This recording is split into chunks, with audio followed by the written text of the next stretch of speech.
All right, everybody. So let's get started here. Now I was going to UW-Madison, right? Or I went there and I graduated from there. And okay, hold on. Lady's going crazy right now. Um, I spent about a year and a half working on this project you see right in front of you. And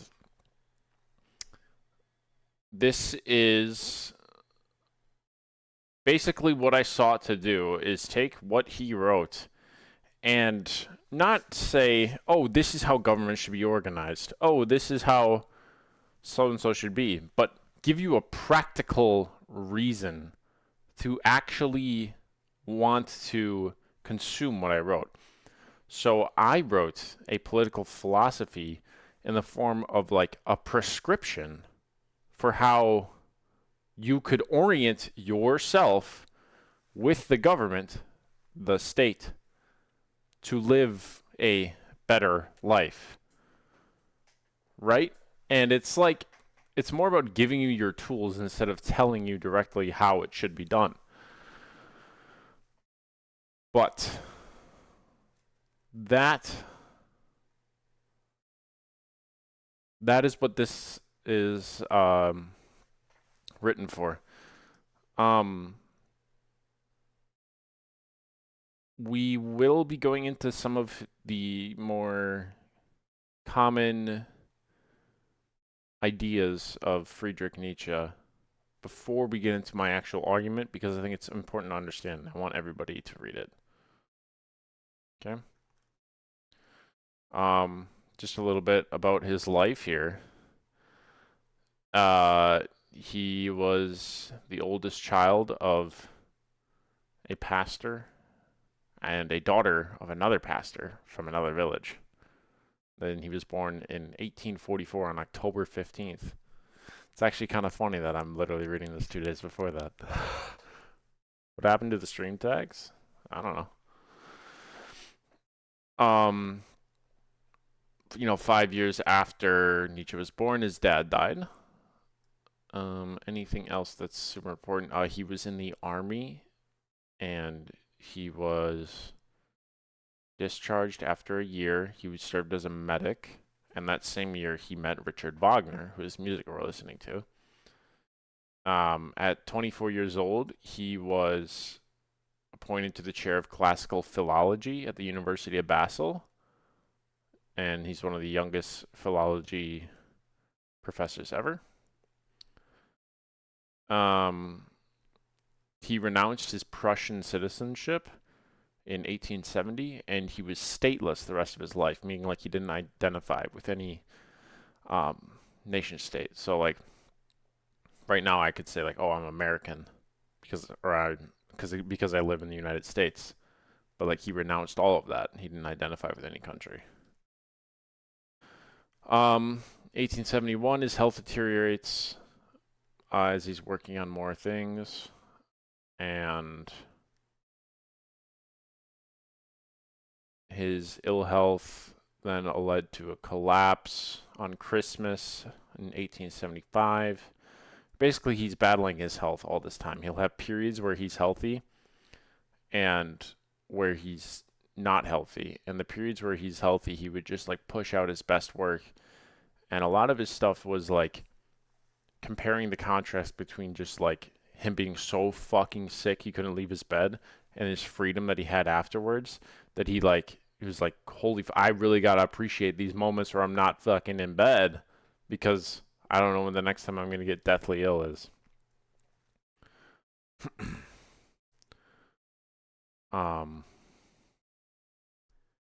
He proposed, I think, 2 women in his life, and he got rejected both times. That's pretty funny. A lot of people, I had a professor once use that against him as like a way, like, oh, that's like, that means whatever he says is like discredited because he got rejected twice for marriage. Like what? But yeah, basically more mental collapse as for he's publishing more works, and then in 1890 he started signing all of his letters Dionysus, the Greek god of, is it chaos, but or wine? And more books. And then 1897, his sister lives with Nietzsche for his last 3 years, and he dies on August 25th at 56 years old. And this was in 1900. And then 1901 and 1908, his sister published 2 books after he died. Okay. Now we can get into the actual thesis, but this is... so I will say, before I get into this, I wrote this almost 2 years ago now, and a lot of things could have changed. I was reading a lot of Nietzsche during this time, reading a lot of academics. So I'm going to try to give it for what I was saying then, and only very minimally add my own flavor into it from now, because like I made this work, I bundled it up, I tied the ribbon. I'm not going to try to ruin it. All right, so here's the foreword. My writing style tends to be personal at times throughout this work. Having been significantly influenced by Nietzsche, it would only make sense that I embrace the all too human, just as he might. This meaning that I am to embrace all of what I am, embrace all of what I am becoming. My writing is human. If it is too human for some, are you really alive, or are you merely a misanthrope? I have significant problems when papers are written as if one were a machine. I am not a machine. Machines cannot create art, and this is my work of art. When I have been writing this, I think of it as similar to strokes on a canvas. It provokes that aesthetic relationship in me. I love it. I want this thesis to be a journey. While it is an analysis of Nietzsche, and we can have serious conversations of such, I also am a significant role in the writing of this, and it would not be fair to the reader to simply omit everything I am just for the sake of objectivity or what have you. To stay true to my love of Nietzsche, and to stay true to my life, for which I exhibit amor fati, I must write the paper like this. If you are an academic, this will be a breath of fresh air. You will enjoy it, so don't worry too much about getting hung up about how I don't speak your language. Writing is an art, and it is meant to be fun. If this makes you decide to disregard everything I have ahead, so be it. I don't even know that you're reading, or about to not read this right now. I originally intended this project to be 3 parts. However, given the time and the sacrifices I have had to make in my pursuit of a bachelor's degree, I cannot bring a finished product to our dinner table in the short time I have. If I was able to give a full commitment to writing this, I would easily have written the original planned sections of the project within the 9 months I have. I do plan to finish all my unrealized ideas later in my life and publish it all as a book. This first part is intended to set the groundwork of how I interpret Nietzsche and how I interpret Nietzsche politically. I recommend reading Nietzsche himself, but I wrote this for a more general audience so that one can understand what I am arguing, even with no knowledge of Nietzsche. I hope you enjoy and understand well, and keep an eye out for when the full project is completed. If you are reading this, you probably know me, so you probably will subsequently hear of the book's release.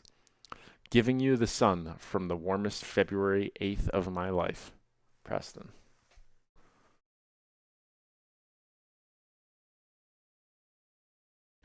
And then the contents, who is Zarathustra, why is God dead, and who killed him, the Übermensch, the will to power, and the eternal recurrence of the same.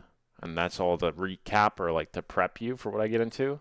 Then it's introduction, morality and nature, Nietzsche's dualisms, comfort and intermission, utopian views, state organization, Nietzsche's military, control, devotion to the state and the herd, intellectuals for the state, pity, morality and virtue, and then my conclusion. To begin this paper, first some fundamentals have to be explained pertaining to Nietzsche. Who is Zarathustra? Zarathustra is Nietzsche's main character in the work, Thus Spoke Zarathustra. The name Zarathustra historically is the founder of forgive me for this, Zoroastrianism. I can never say that. A religion and belief which has the battle between good and evil at its very heart. Nietzsche chose Zarathustra because the existing symbolism of the name fit well to use for the character whom Nietzsche would instrumentalize for his own moral philosophy. Nietzsche treats Zarathustra like his child, and I think it makes it both wholesome and creates many metaphors in the way the work is written. Nietzsche describes creation, art, and philosophy to be akin to pregnancy, that one has to sit and simmer with it for a long time to bear the work of respect, a child. Zarathustra is Nietzsche's child, and it is the voice of his own philosophy through this character, like how a father and son might share similar traits, different, but rooted in genetics. Seeing the inspiration from Zoroastrianism, the story of Thus Spoke Zarathustra aims to give insight to the struggle, which perhaps Nietzsche took up in his own life, between good and evil, and the difficulty in a reevaluation of all values and morality. Every value is worth a reevaluation to Nietzsche, as we should be the original creators of what makes us who we are, not a machine to prescribe to do X and Y. Becoming who you are is a staple point of Nietzsche's philosophy, which is remaining true to yourself.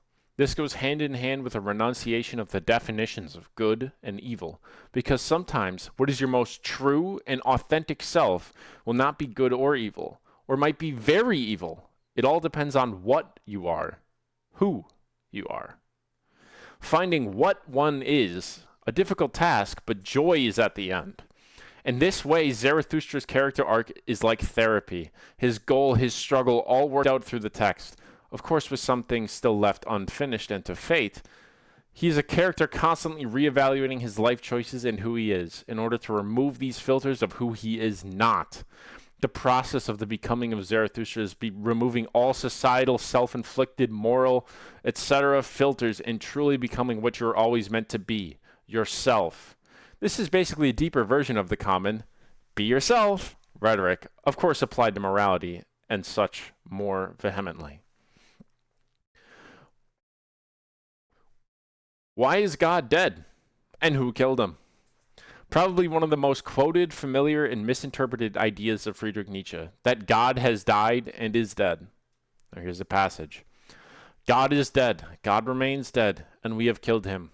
How shall we comfort ourselves, the murderers of all murderers?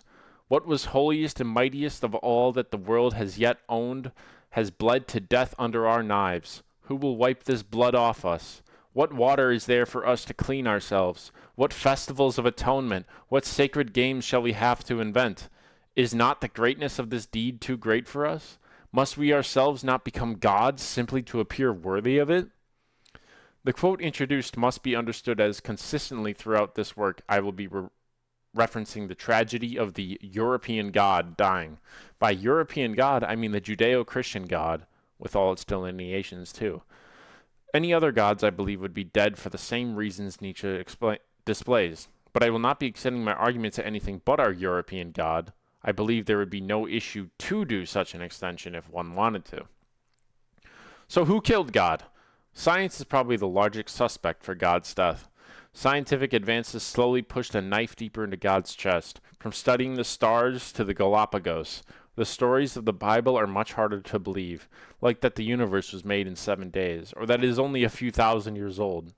This newfound science led man to a skepticism towards God. While there are philosophical arguments as well for the non-existence of a God, nothing was as murderous as the progression of science. Science is who or what killed God. So what does it mean that God is dead? God is dead, to Nietzsche, is the recognition of the tragedy of a loss of purpose felt by mankind. Through mankind's progressively more frequent abandonment of religion, mankind then searches for a purpose, but it is hard to find. So great was the comfort of knowing your purpose was to not sin, and eventually you would enjoy the eternal kingdom of heaven after this life. This comfort is still pursued, so much that I have wondered whether this is part of the fundamental nature of mankind, to find somewhere of comfort, of relief, of subservience to divinity. Some relieve themselves in the sciences, the will to truth, to find all of the unknowns of the universe. Some, however, are left abandoned and nihilistic. A sudden insignificance in all one's purpose is hard to take lightly. This nihilism is not something Nietzsche sees as beautiful in the herd, and his solution for this void of a godless world is by creation. Nietzsche wants us to create our own purpose for ourselves, but also to recognize that the notion of purpose in itself is lacking. Something Nietzsche alludes to is that it is not that we are not living up to a certain purpose. It is that purpose itself as a concept, as lacking as we can go, It is that purpose itself as a concept is lacking, as we can go beyond the need for a purpose to live a life that is fulfilling to our own ideals and values. Purpose is just another value or ideal. A very hard thing to do, abandon all forms of faith, especially in the times of Nietzsche, and create a purpose or life that is all original and creative to yourself. When I reference that the European God has died, I mean the loss of a direct path of living, a way of life, a purpose, if you will.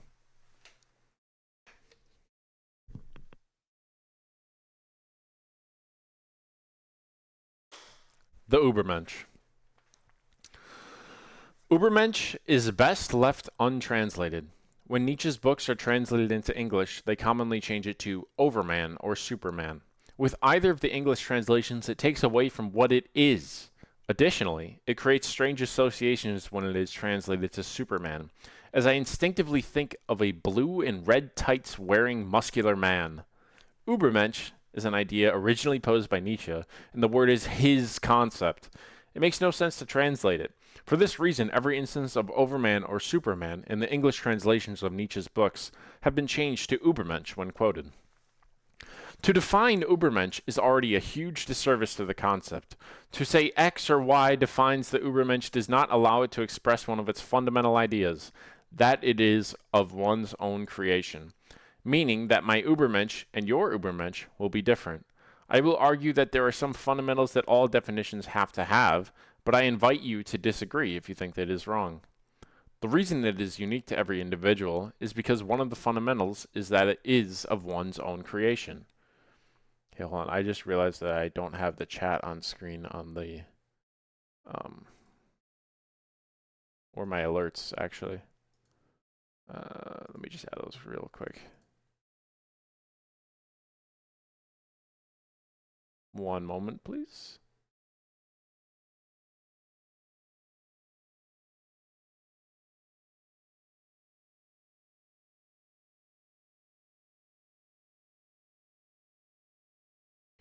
Okay. First, an Übermensch is not a man, woman, or a politics. To be übermenschlich, this is the adjective form. So in German, you add lich to the end of a word to make it an adjective. So I'm saying you're being übermenschlich. You're being like an Übermensch, übermenschlich. So to be übermenschlich, you are to go beyond man. Going beyond man is something freeing. No matter your situation, you are able to portray strength absent from anything social, political, or economic. You are an adaptable being. Even if thrown into a prison, you would still have a love of life, amor fati, and portray the same strength. Someone beyond man would not be affected by man. Similarly, then, they would not be invested in labels such as man, woman, or any sort of political label. They have gone beyond such. Ubermensch is perhaps better thought of as an ideal to move towards rather than someone or something that exists.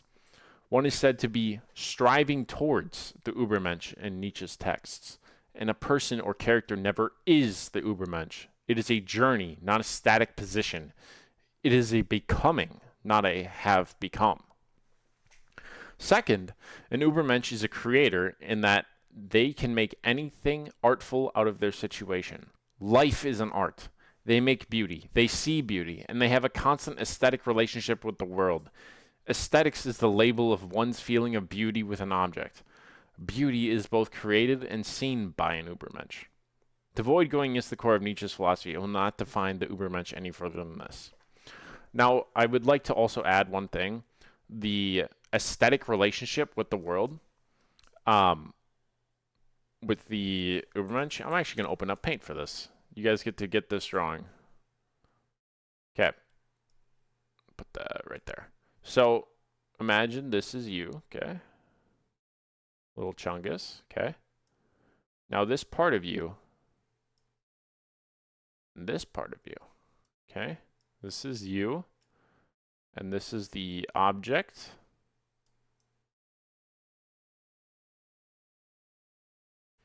Okay, your relationship with, when you think something is beautiful, you have a relationship that ties you to this object, and that is called aesthetics. So let's say I saw a tree. Let's say that this is a tree, right? I now have an aesthetic relationship with this object, with me. And that's why it's connected through this line. So that's what I'm talking about when I'm saying there's an aesthetic relationship going on. So, no, I don't want to save that, bro. Okay. The will to power and the eternal return of the same. Before beginning with Nietzsche's political foundations, we must engage with a concept of Nietzsche that is fundamental to any political interpretation. This concept is the will to power. Establishing this beforehand allows us a rooted position to pivot off. The author, besides Nietzsche himself, who clarified and drew upon the will to power, is Martin Heidegger, who I have read in order to assist in the explanation of the will to power.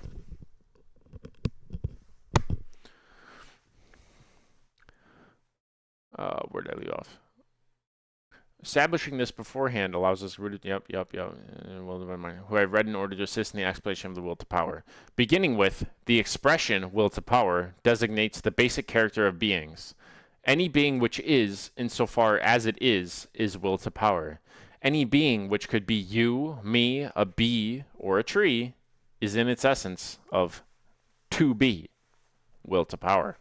Now, what does this mean? The accumulation of an assertion of power is every being's basic trait of existence. It helps to explain this from a human perspective. Early humans sought to increase their power by creating tools, weapons, building shelter, using fire, and inventing agriculture. This was the fundamental drive of the human species, to increase their survivability and reproducibility. These actions were a part of early humanity's fundamental drive to increase their power. The Earth favors species with a high intellect, and since humans have the highest intelligence capabilities of any species, humans are now the most dominant species on the planet. While we may not be as strong as a gorilla or fast as a cheetah, the world we live in favors the trait of intelligence. Within our own species, humans exhibit this assertion of power over other humans. The drive to increase one's power is fundamental to every being.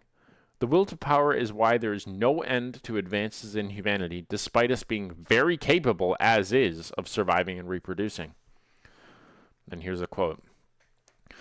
But all purposes, all uses, are only signs that a will to power has become master over something with less power, and has stamped on its own meaning of some function. And the entire history of a thing, an organ, a practice can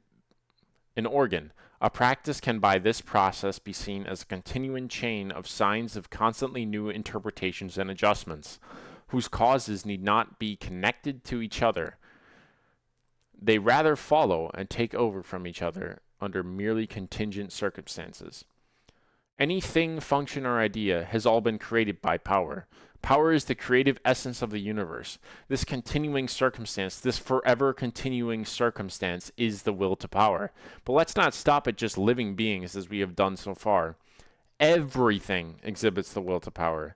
An atom with an open electron shell aims to increase its power by filling its outermost orbitals where it can. What the strong do to the weak is tell them what they are.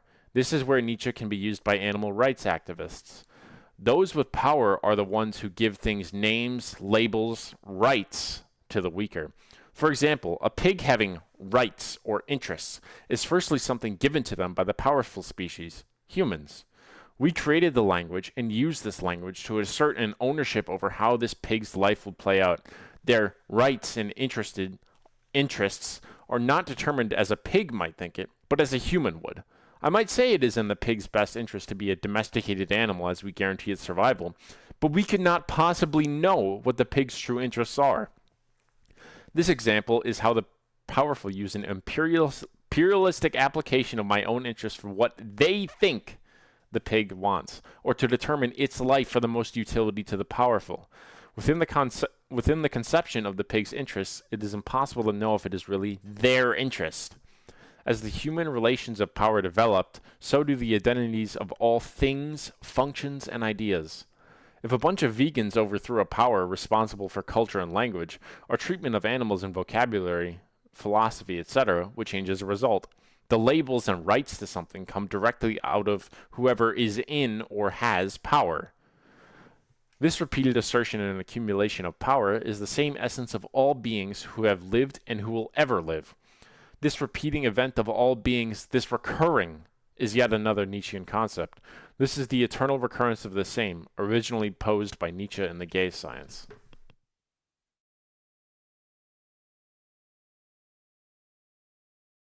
The heaviest burden. What if a demon crept after thee in thy loneliest loneliness some day or night, and said to thee, this life, as thou livest it at present, and hast lived it, thou must live it once more, and also innumerable times, and there will be nothing new in it, but every pain and every joy and every thought and every sigh, and all the unspeakably small and great in thy life must come to thee again, and all in the same series and sequence, and similarly this spider, and this moonlight among the trees, and similarly this moment, and I myself. The eternal sand-glass of existence would ever be turned once more, and thou with it, thou speck of dust. Wouldst thou not throw thyself down and gnash thy teeth, and curse the demon that so spake? Or hast thou once experienced a tremendous moment in which thou wouldst answer him, thou art a god, and never did I hear anything so divine. If that thought acquired power over thee as thou art, it would transform thee, and perhaps crush thee. The question with regard to all and everything, dost thou want this once more, and also for innumerable times, would lie as the heaviest burden upon thy activity. Or how wouldst thou have to become favorably inclined to thyself and to life, so as to long for nothing more ardently than for this last eternal sanctioning and sealing? The eternal recurrence was posed not as a fact, but as a thought experiment. If you had to live this life as it has and will be forever, what would you make of your life? Additionally, that we are spectators of our life, so might as well love it for what it is. This again is the will to power. The will to power is being repeated indefinitely and infinitely. The will to power exists as the genuine driving force of all beings. Eternally recurring is the will to power. Would you curse the demon who spoke thus? The demon that told you that you will always live your life in a pursuit of power, accumulation thereof, and assertion thereof? The same sufferings, the same everything? This nature, which those who scream for equality wish to escape, is what makes life. People who want to equal the playing field so no one great has a chance to exert their power. They are the deniers of all life. They are nihilists. With this passage, Nietzsche gives us the chance to become yea-sayers to life, ones who are life-affirming. This love of life, amor fati, as he so often references, is to accept our will to power and to feed it and let it flare up and grow. Our life is determined already, so we ought to love it. Is there any better alternative? For thine animals know it well, O Zarathustra, who thou art and must become. Behold, thou art the teacher of the eternal return. That is now thy fate, that thou must be the first to teach this teaching. How could this great fate not be thy greatest danger and infirmity? Behold, we know what thou teachest, that all things eternally return, and ourselves with them, that we have already existed times without number, and all things with us. Thou teachest that there is a great year of becoming, a prodigy of a great year. It must, like a sand-glass, ever turn up anew, that it may anew run down and run out, so that all those years are like one another in the greatest, and also in the smallest, so that we ourselves in every great year are like ourselves in the greatest, and also in the smallest.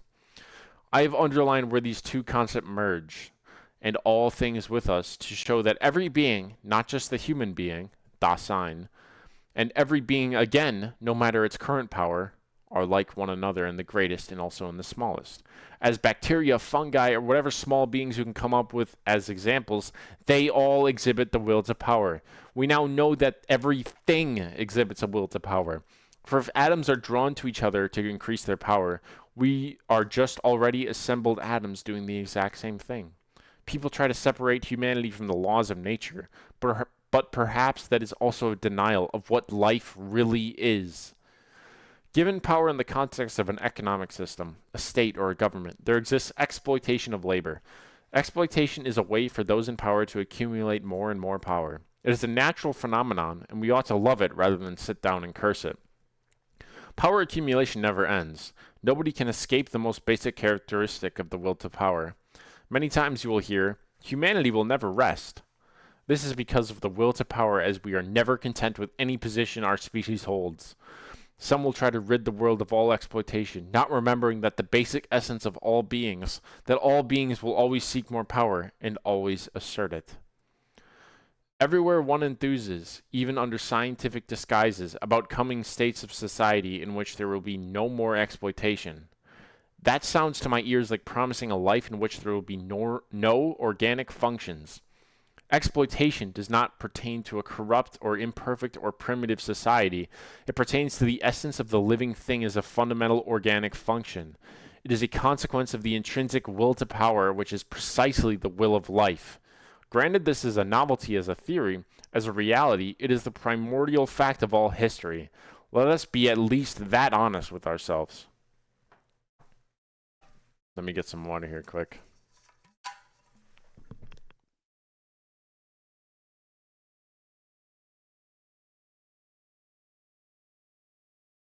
I actually went from academics to rivals, by the way. With this introduction to the will to power and the eternal recurrence, we now have a grasp of where the world is based according to Nietzsche. Organic functions are exploitation, assertion of power, and accumulation thereof. No being exists without the will to power. No being will ever exist without the will to power. This realization must be taken honestly, meaning that one must recognize this as the truth of the universe.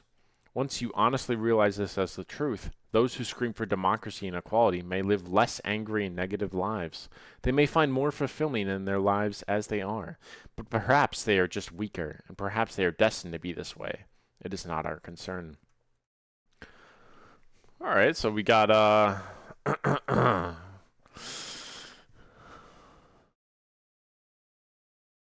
wish Marvel Rivals players knew how to read.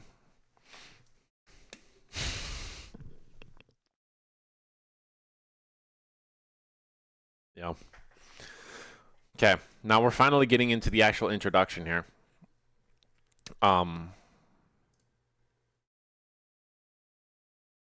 So, for every great thinker always thinks one jump more originally than he directly speaks. Our interpretation must therefore try to say what is unsaid by him. What I will be taking up in this paper is a political interpretation of Friedrich Nietzsche. All philosophy is political, for what subjects do and think is always going to be in relationship with the state. The state being the bodies that are in power that can and are not limited to defining language, power, running a government, enforcing laws. More will be defined about what a state is later. This political theory may be different from what you've seen before. My interpretation of Nietzsche will be trying to say what is unsaid by him, as a prescription for life, with an emphasis on life's relationship with the state. It will be specifically oriented for you, who are sick of the way your life is structured like a conveyor belt in a factory, a pre-planned destination with yourself as an insignificant material, a function. For you, who want a way out. For the everyday man, perhaps. For the subject of the state, and not for the bourgeois academics to bicker about in their tower of marble. Why should one care if someone publishes writing, especially a writing whose audience is only with those who invested over 20 years of their life to school, or even worse, 4 to 6 years of their life to this topic? I do not want to create a substantial barrier to understanding. For that reason, I am writing this work for those who are unfamiliar with Nietzsche, so a necessary length must be dedicated to an explanation, as I did in the sections before this introduction. I recommend that you read this while being open to total disregard for everything I say, as the best interpretation of Nietzsche is the one you create for yourself. Be a skeptic. Maybe I have just simply lied to you throughout the paper for my own motives. Who knows? This ability to renounce everything someone says is the same as what Nietzsche says with his Zarathustra. I now go alone, my disciples, yet also now go away, and alone. So will I have it. Verily, I advise you, depart from me, and guard yourselves against Zarathustra, and better still, be ashamed of him, perhaps he hath deceived you. The man of knowledge must be able not only to love his enemies, but also to hate his friends. Inasmuch as ever since there have been human beings, there have also been human herds, family groups, communities, tribes, nations, states, churches, and always very many who obey compared with the very small number of those who command. Considering, that is to say, that hitherto nothing has been practiced and cultivated among men better or longer than obedience, it is fair to suppose that as a rule, a need for it is by now innate as a kind of formal conscience which commands, Thou shalt unconditionally do this, unconditionally not do that. In short, thou shalt. This need seeks to be satisfied and to fill out its form with a content, and accepts whatever any commander, parent, teacher, law, class, prejudice, public opinion shouts in its ears. This section brings out a sort of existentialism. Am I too only obeying? Do I have my own independence and command? How much am I fighting my instinct? There instinctually seems to be a desire for comfort when placed in a situation that is more chaotic. Chaotic situations being those that are uncomfortable, that are anxiety-provoking. We feel anxiety and discomfort, and one's top priority is to escape. Our instincts move us to the quickest comfort. And where does that lie? It lies under the power of the state, as a figure or ruler. They have set up conditions which make it conveniently comfortable for you. As long as you obey and pay your taxes, there's comfort in the feeling of obeying when the alternative is insecure and chaotic. Can you imagine your current situation, living place, economics, etc., but without being subservient to any powerful authority? You are left unemployed and probably pursued by the IRS. This human instinct to obey. Why? It always lands negatively when one is told, you only obey, you are not in control, you are a slave. Having power to relieve chaos, power which is over other people, is always the desirable side of the relationship. Those who take charge and lead show their success with their will to power. They have successfully accumulated power higher than a majority of other people, to the point where they can determine and control their own conditions. If you want to win, you should have the power to create your own conditions favorable to you. I say that this is desirable from an evolutionary perspective. Nietzsche brings up an interesting point at the end of the section. What if even the commanders and independent men, they too were only obeying? What if the king was only commanding based on what the former king did? Is he only obeying? What does this mean? This is where the organization of a state goes beyond just the positions that people have. Religion is used to provide a moral foundation to keep everyone striving to similar goals, to control them. Example, I ought to live to do the most good. If those in power were placed by a divine reason, I was chosen by a god. A king, politician, or any position with power who actually believes in the divine lies they tell their subjects, they too were not one of the independent commanding types. They were also obeying their God, their religiously given morality. What is it about human existence that always strives to find something to fill a gap with a thing beyond oneself? A God, or placing so much importance in a concept and making it divine? Why has no human existed that was a creator in themselves, one completely free of influence? When God died, a vacuum was created that humanity struggles to fill. What am I supposed to do with my life? What is my purpose? Questions that were not asked when it was so very clear that obeying God was one's purpose. With the declining belief in God, mankind suddenly had created a vacuum. Mankind had lost its purpose prescribed by God. God had died, and nothing was there to guide man anymore. This vacuum is where Nietzsche says the strong are to become creators, to become what one is, to create the guidance of life for oneself, to create a purpose to fill this vacuum, to become who you are. Nietzsche wants us to reevaluate all values. Religion is gone as the truth. No longer can we rely on what religion has made for people to follow. To be one on the path to a Zarathustra or an Übermensch is to take up this task of creation. This creative task is the antithesis to religion, for religion necessitates one to obey by believing. The state is similar, as it desires obedience from its subjects to keep it stable, alive, and powerful. Morality is of utmost interest to Nietzsche. Morality, to Nietzsche, was founded by nobles and those of a higher class. Those with power determine what is right, wrong, good, and bad, and so forth. This determination set up, conveniently, so that whatever benefited or was the noble class was good.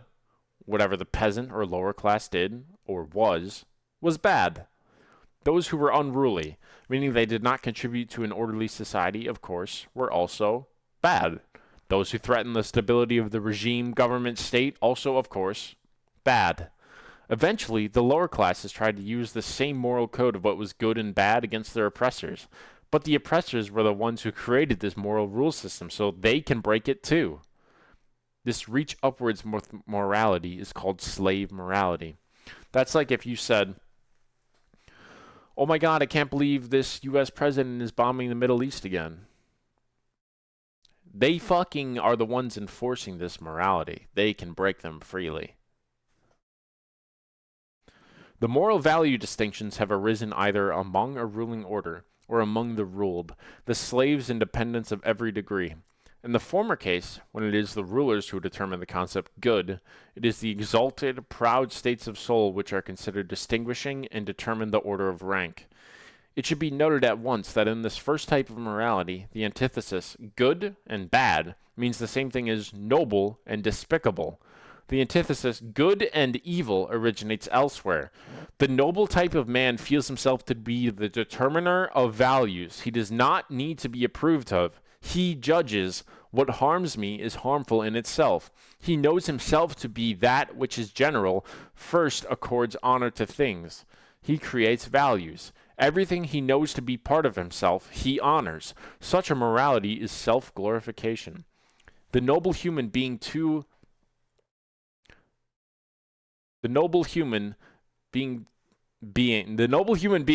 aids the unfortunate, but not, or almost not, from pity, but more from an urge begotten by superfluity of power.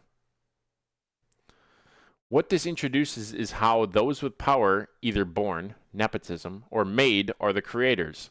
This capability to create rules comes from those with power. Ultimately, might is right. Some time ago in this history of morality Nietzsche gives us, someone with power was able to set themselves apart as a proud, exalted soul compared to the rest of the masses. Probably determined by physical strength or supreme intellect, their descendants might not have had the same traits, but it no longer mattered because of the royal blood they shared. Those who were good at accumulating power and exhibiting strength were the ones who then set up their future generations to be admired. When someone has all the power of your community, suddenly, when they say that they are exalted, holy, or sent from God, it isn't really something one would question as compared to a peasant. Looking down the line, the ranks are set up. Those with power move up, those without move down. Later, an addressal of the flaring up of the weak will be addressed. But no matter what, might will always determine what's right. Is there something wrong with the perspective of peasants to hate their rulers? No matter where you go in the world, you can always be sure to find someone with a dissenting opinion of their government, their cultural idols, their heads of religion, the president of their club. Now here's a short passage. When the oppressed, the downtrodden, the conquered say to each other, with the vengeful cunning of the powerless, let us be different from evil people, namely, good. And that man is good who does not overpower, who hurts no one, who does not attack, who does not retaliate, who hands revenge over to God, who keeps himself hidden as we do, who avoids all evil and demands little from life in general, like us, the patient, humble, and upright. What that amounts to, coolly expressed and without bias, is essentially nothing more than, we weak people are merely weak. It's good if we do nothing, because we are not strong enough. But this bitter state, this shrewdness of the lowest ranks, which even insects possess, when in great danger they stand as if they were dead in order to not do too much, has, thanks to the counterfeiting and the self-deception of powerlessness, dressed itself in the splendor of a self-denying, still patient virtue, just as if the weakness of the weak man himself, that means his essence, his actions, his entire single, inevitable, and irredeemable reality, is a voluntary achievement, something willed, chosen, an act something of merit. This has up to now probably been the best principle for belief on earth, because for the majority of the dying, the weak, and the downtrodden of all sorts, it makes possible that sublime self-deception which establishes weakness itself as freedom, and their being like this or that is something meritorious. Basically saying that it is good to do nothing and to not challenge anything. And then that keeps the state intact because you're not challenging the state. Aluminum was asking for you? Yeah, I know. She's schooning for me. Crazy. The organization of society residing within morality and virtues created by the powerful to control the weak is here taken to criticism by Nietzsche. The relationship of the strong and the weak, where the weak hate those with power, because the powerful are immortal, but they do not ask, who created these morals? And it is still one of the least asked questions, even over 100 years later. I live in a free country because I can choose my employment, say what I want, and I'm a good person, so I keep my freedoms. Is this not a man who is merely controlled? His freedom, because he is a good person, is only pivoting off the morals that, not that he created, but that he was given. These evil people in power, these corrupt politicians, to hell with them all. But you are so much better, the bug that plays dead in order not to be squashed. Playing by those with power and their rules, because then, from their superfluity of power, suddenly you have a mere lick off the 10,000-mile-wide lollipop of power. Suddenly you feel good with this little taste they give you. To recap this section, we covered how those with power naturally move to the top of society through a might is right system. We talked of how those with power were able to maintain said power through morality, telling their subjects that they must live according to this code to be good. Then how a tiny share of power will even keep the most dissenting subjects in control. So, there was a weird fucking metaphor that, like, what the hell did I say 2 years ago? But saying a mere lick off the 10,000-mile-wide lollipop of power. So imagine a big lollipop, and that symbolizes an entire government's like power or something, right? Now, every once in a while, as let's say I'm the government, I'm licking my lollipop. Every once in a while, I'll be like, all right, here you go, you can have one lick. And then I take it back. That's like, not saying that they're bad things, but like, let's say me handing this off. Oh, there's your Social Security. Oh, there's your health care. Okay, I'm going to still keep licking this, though. And you just got those little scraps, and you're like, yes, this is so awesome. I'm not going to overthrow my government now. But they literally have so much more that they're just still licking the lollipop. The robber and the man of power who promises to protect a community from robbers are perhaps at bottom beings of the same mold. The essential point is that the man of power promises to maintain the equilibrium against the robber, and herein the weak find a possibility of living. For either they must group themselves into an equivalent power, or they must subject themselves to someone of equivalent power. So render service in return for his efforts. The latter course is generally preferred because it really keeps two dangerous beings in check, the robber through the man of power, and the man of power through the standpoint of advantage. For the latter profits by treating his subjects with graciousness and tolerance, in order that they may support not only themselves but their ruler. As a matter of fact, conditions may still be hard and cruel enough, yet in comparison with the complete annihilation that was formerly always a possibility, men breathe freely. I'm going to pause right here and just say that so people accept this kind of relationship with the state because the option of not having this state to give you those little licks of the lollipop is facing nature in itself, which is every single day you're just facing death. You are just facing death. You have no fucking clue what's going to happen. You're totally insecure. But as soon as you start organizing and making a state, suddenly things are fine. And you have ways to take care of yourself. But without a state, you're like, holy shit. Oh my God, there's a bear. I have no gun because there's no manufacturers to make that. There's no inventors. They don't make any of that. I can't kill him. Oh shit, I got to grab a stick now. Oh, but nobody, the bear's killing you. Can I have a lollipop? Yep. The community is at first the organization of the weak to counterbalance menacing forces. An organization to outweigh those forces would be more advisable if its members grew strong enough to destroy the adverse power. And when it is a question of one mighty oppressor, the attempt will certainly be made. But if the one man is the head of a clan, or if he has a large following, a rapid and decisive annihilation is improbable, and a long or permanent feud is only to be expected. This feud, however, involves the least desirable condition for the community, for it thereby loses the time to provide for its means of subsistence with the necessary regularity, and sees the product of all work hourly threatened. Hence, the community prefers to raise its power of attack and defense to the exact plane on which the power of its dangerous neighbor stands. and to give him to understand that an equal weight now lies in its own side of the scales. So why not be good friends? I'm going to pause here again, because this is kind of a long quote, and I'm running out of breath. But also, what it's saying here is that, let's say you were going to overthrow a government. If you have just one king way back when, and like maybe just some people who work for him, it's not that big of a deal to fucking just kill the king and take over. But like, think about a democracy. Like if you were going to overthrow the United States, let's say you were going to do that. You know how many fucking systems we have that are so layered down? Like if you just took over, everybody's fucked because you're just dismantling all of it.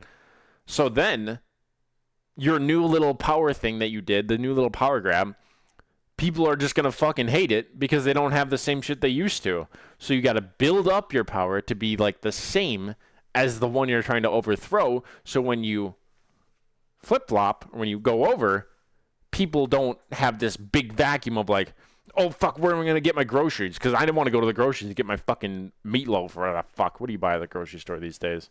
But my Greek yogurt. Oh, why is my monitor dimming? Okay. Thus, equilibrium is a most important conception for the understanding of the ancient doctrines of law and morals. Equilibrium is, in fact, the basis of justice. When justice in ruder ages says, an eye for an eye, a tooth for a tooth, it presupposes the attainment of this equilibrium and tries to maintain it by means of this compensation, so that, when crime is committed, the injured party will not take the revenge of blind anger. Disgrace is thrown into the scale as a counterweight against the encroaching individual, who has gained profit by his encroachment, and now suffers losses through disgrace, which annul and outweigh the previous profits. Punishment, in the same way, sets up a far greater counterweight against the preponderance which every criminal hopes to obtain. Imprisonment as against a deed of violence, restitution and fines as against theft. Thus, the sinner is reminded that his action has excluded him from the community and from its moral advantages, since the community treats him as an inferior, a weaker brother, an outsider. For this reason, punishment is not merely retaliation, but as something more, something of the cruelty of the state of nature, and of this it would serve as a reminder. So it's like when people commit crimes, they're like, hey buddy, remember what it's like to not live in our fucking community, in our fucking government? Yeah, it fucking sucks. So why don't you fucking behave and follow the rules, and we'll keep giving you your bread.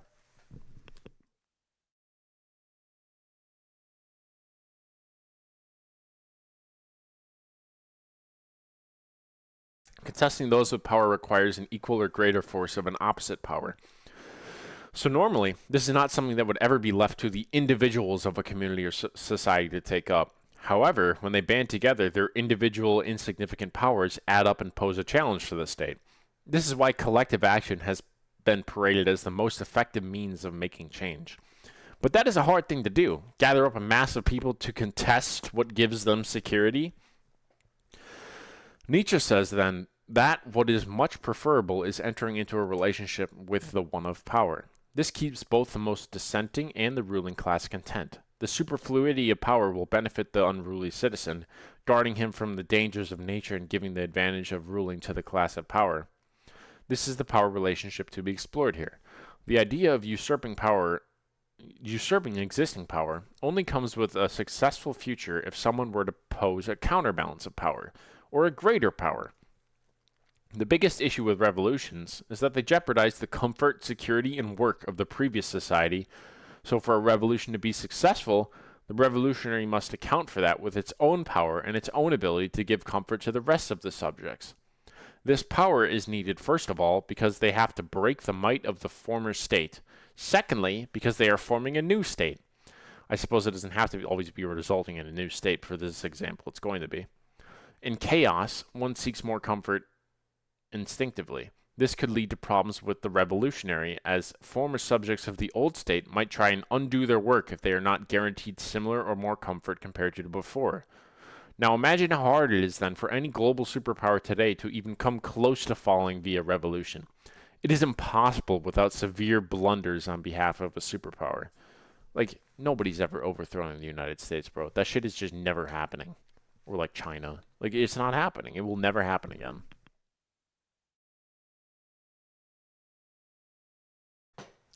So, unless they fuck up really bad, but that's also lowering their power.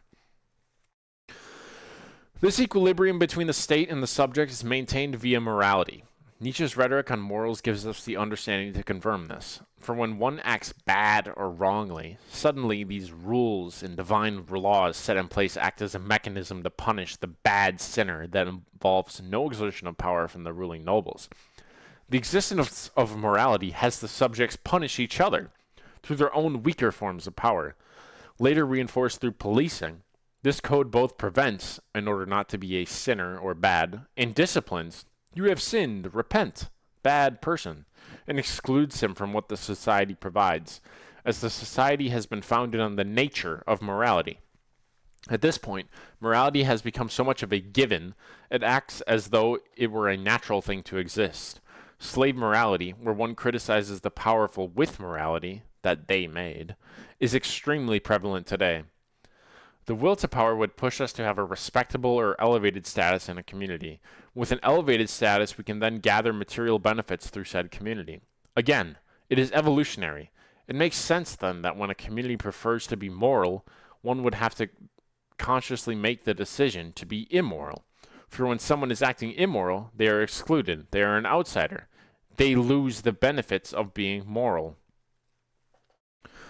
Wherever we meet with a morality, we find a valuation in order of rank of the human impulses and activities. These valuations and orders of rank are always the expression of the needs of a community or herd.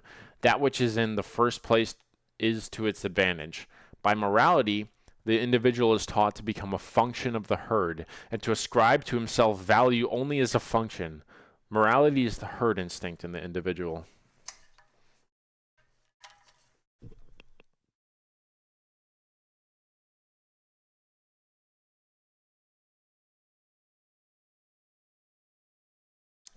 Dude, I think that I'm drinking coffee grounds with my coffee because it's like tickling the back of my throat a lot. There's also like a lot of fucking talking, bro. I was not ready for this. All right.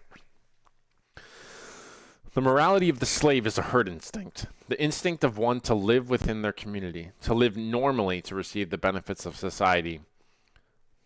Something that only the weak choose, because if they do not have the power, they cannot afford to relinquish the support of moral rules. Only the powerful can go beyond the herd instinct. Wherever morality is present, there is a function making of the herd. An example. I want to be a good person. I treat my neighbors with respect. I'm not rude to anyone. I volunteer for charity. I donate to the homeless. I help wherever I can. All of these increase how people view me, and they might view me as one who does the most good. Desirable. What this is translated to for the state. I want to become a function. I do not want to cause conflicts with the other functions, so I may contribute to keeping everything orderly. I provide, with the little power I have, labor to where the state is deficient otherwise. I give money to people who are unruly and outcasts. I always try to slot myself into the next piece available for me. I'm just a piece of a million-piece jigsaw puzzle, insignificant at the end of the day and easily discarded. Morality did not exist before it was necessary to control individuals. So long as the utility which dominates moral value judgments is solely that which is useful to the herd. For someone striving to open the gates leading towards the bridge to the Ubermensch, one must always keep in mind that useful to the herd exists as an antonym to useful to the individual. Morality is nothing else, and above all, nothing more, than obedience to customs, of whatsoever nature they may be. But customs are simply the traditional way of acting and valuing. Where there is no tradition, there is no morality. And the less life is governed by tradition, the narrower the circle of morality. The free man is immoral because it is his will to depend upon himself and not upon tradition. In all the primitive states of humanity, evil is equivalent to individual, free, arbitrary, unaccustomed, unforeseen, incalculable.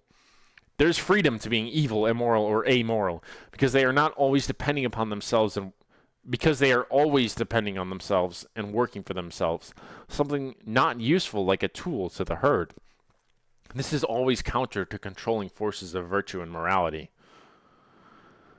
People do not hate a great man's presumptuousness insofar as he feels his strength, but because he wishes to prove it by injuring others, by dominating them, and seeing how long they will stand it.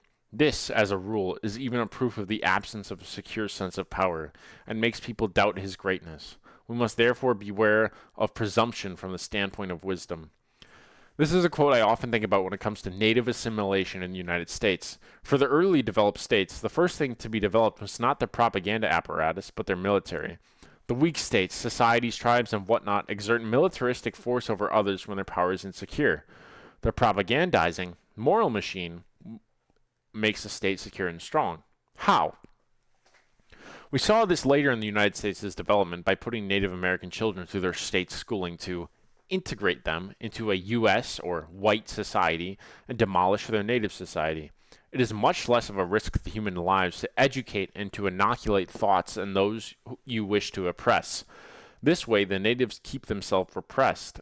No active investment is required by the state. It is a passive breeding of man fit for servitude. This is in contrast to using your own military and human resources, a risk, to accumulate power. So, like pillaging and stealing land, the United States only did that when they were so new, than when they were insecure with their power. It is easier and safer for all of them to deploy propaganda and re-education. This is the state's trajectory to subjugate humans. Develop military power for assertion, develop a way for the weak to be integrated, and then call any dissidents bad or immoral. We do not complain of nature as immoral because it sends a thunderstorm and makes us wet. Why do we call those who injure us immoral? Because in the latter case, we take for granted a free will functioning voluntarily. In the former, we see necessity, but this distinction is an error. Thus, we do not even call even intentional injury immoral in all circumstances.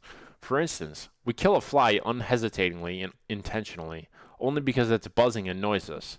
We punish a criminal intentionally and hurt him in order to protect ourselves and society. In the first case, it is the individual who, in order to preserve himself, or even to protect himself from worry, does intentional injury. In the second case, it is the state. All morals allow intentional injury in the case of necessity, that is, when it is a matter of self-preservation. Socrates and Plato are right. Whatever man does, he always does well. That is, he does that which seems to him good, according to the degree of his intellect, the particular standard of his reasonableness. Punishment is only to the immoral, of course. This last underlined section is re-emphasizing that it is not the nature of morals, it is the utility of moralizing. Is it useful to stop our people from murdering each other? Yes, because if our people are going around murdering each other, it makes us look like the state has no power, that we are not capable of keeping our subjects safe and comfortable. Punishing the immoral means punishing those who go against the state and threaten its stability. Finding a code to ensure your subjects' comfort, contentment, and giving them something to live for. All done by the state's religion with a body capable of issuing the morals, this body having been the church. Whew.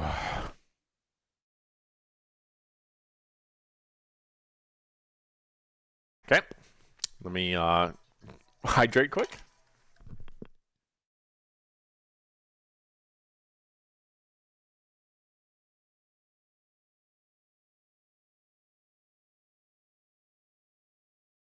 All right, Nietzsche's dualisms.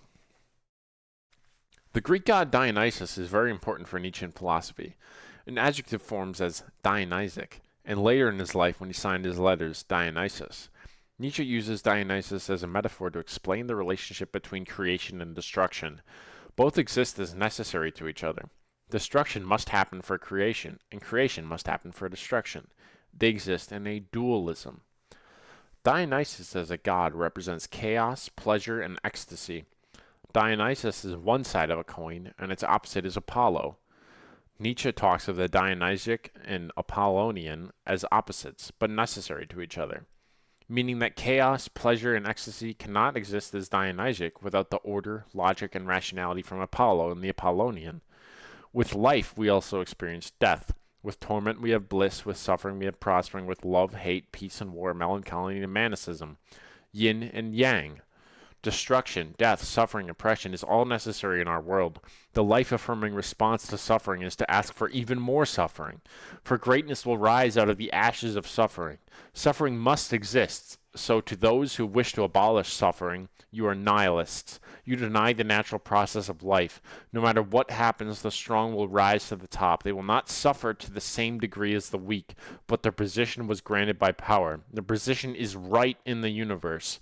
Their position outside of most suffering. Might is right, the scariest philosophy to the weak, but the way of the world for the strong.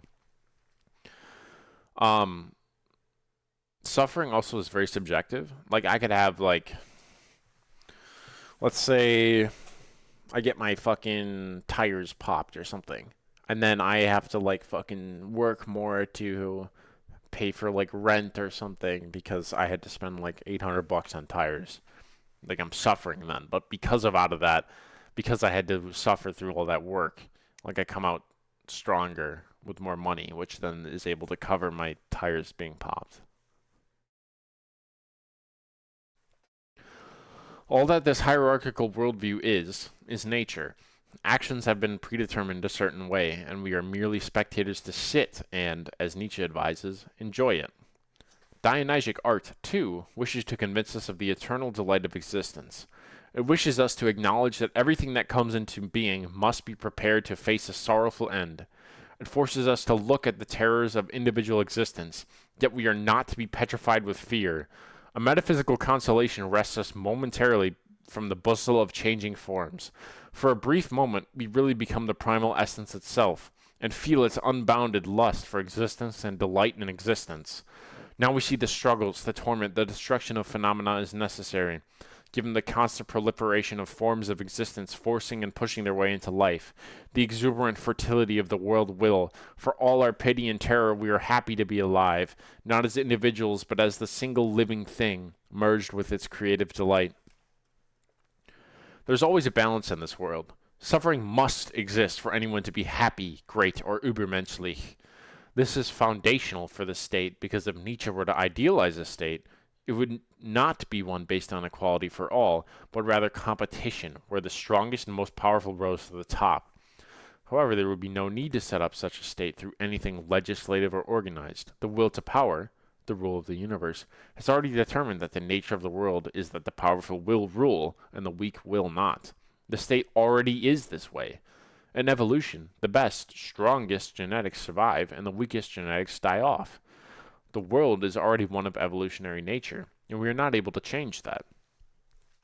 The quickest beast that will carry you to perfection is suffering. Perhaps says it the most explicitly. I think of life as bipolar. It is a series of great events, great prospering, which comes as a result of persisting through a depression or hardship. Great energy, power, and drive come out of the lowest of the low. Suffering is what the strong endure in order to reach perfection, greatness. This is the way of the world. Most moralities have a fear of this interpretation and wish for a joyous world where we can cease all suffering, end all world hunger, and stop exploiting the third world.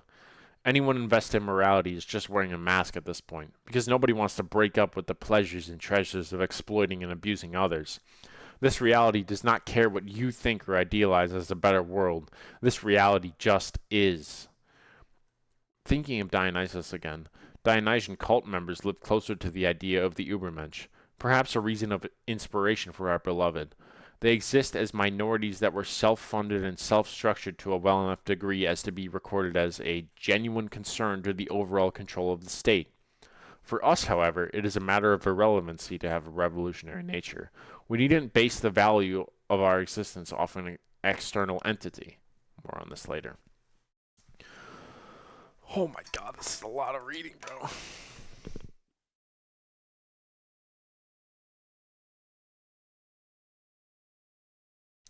Some people fucking do this shit for a living.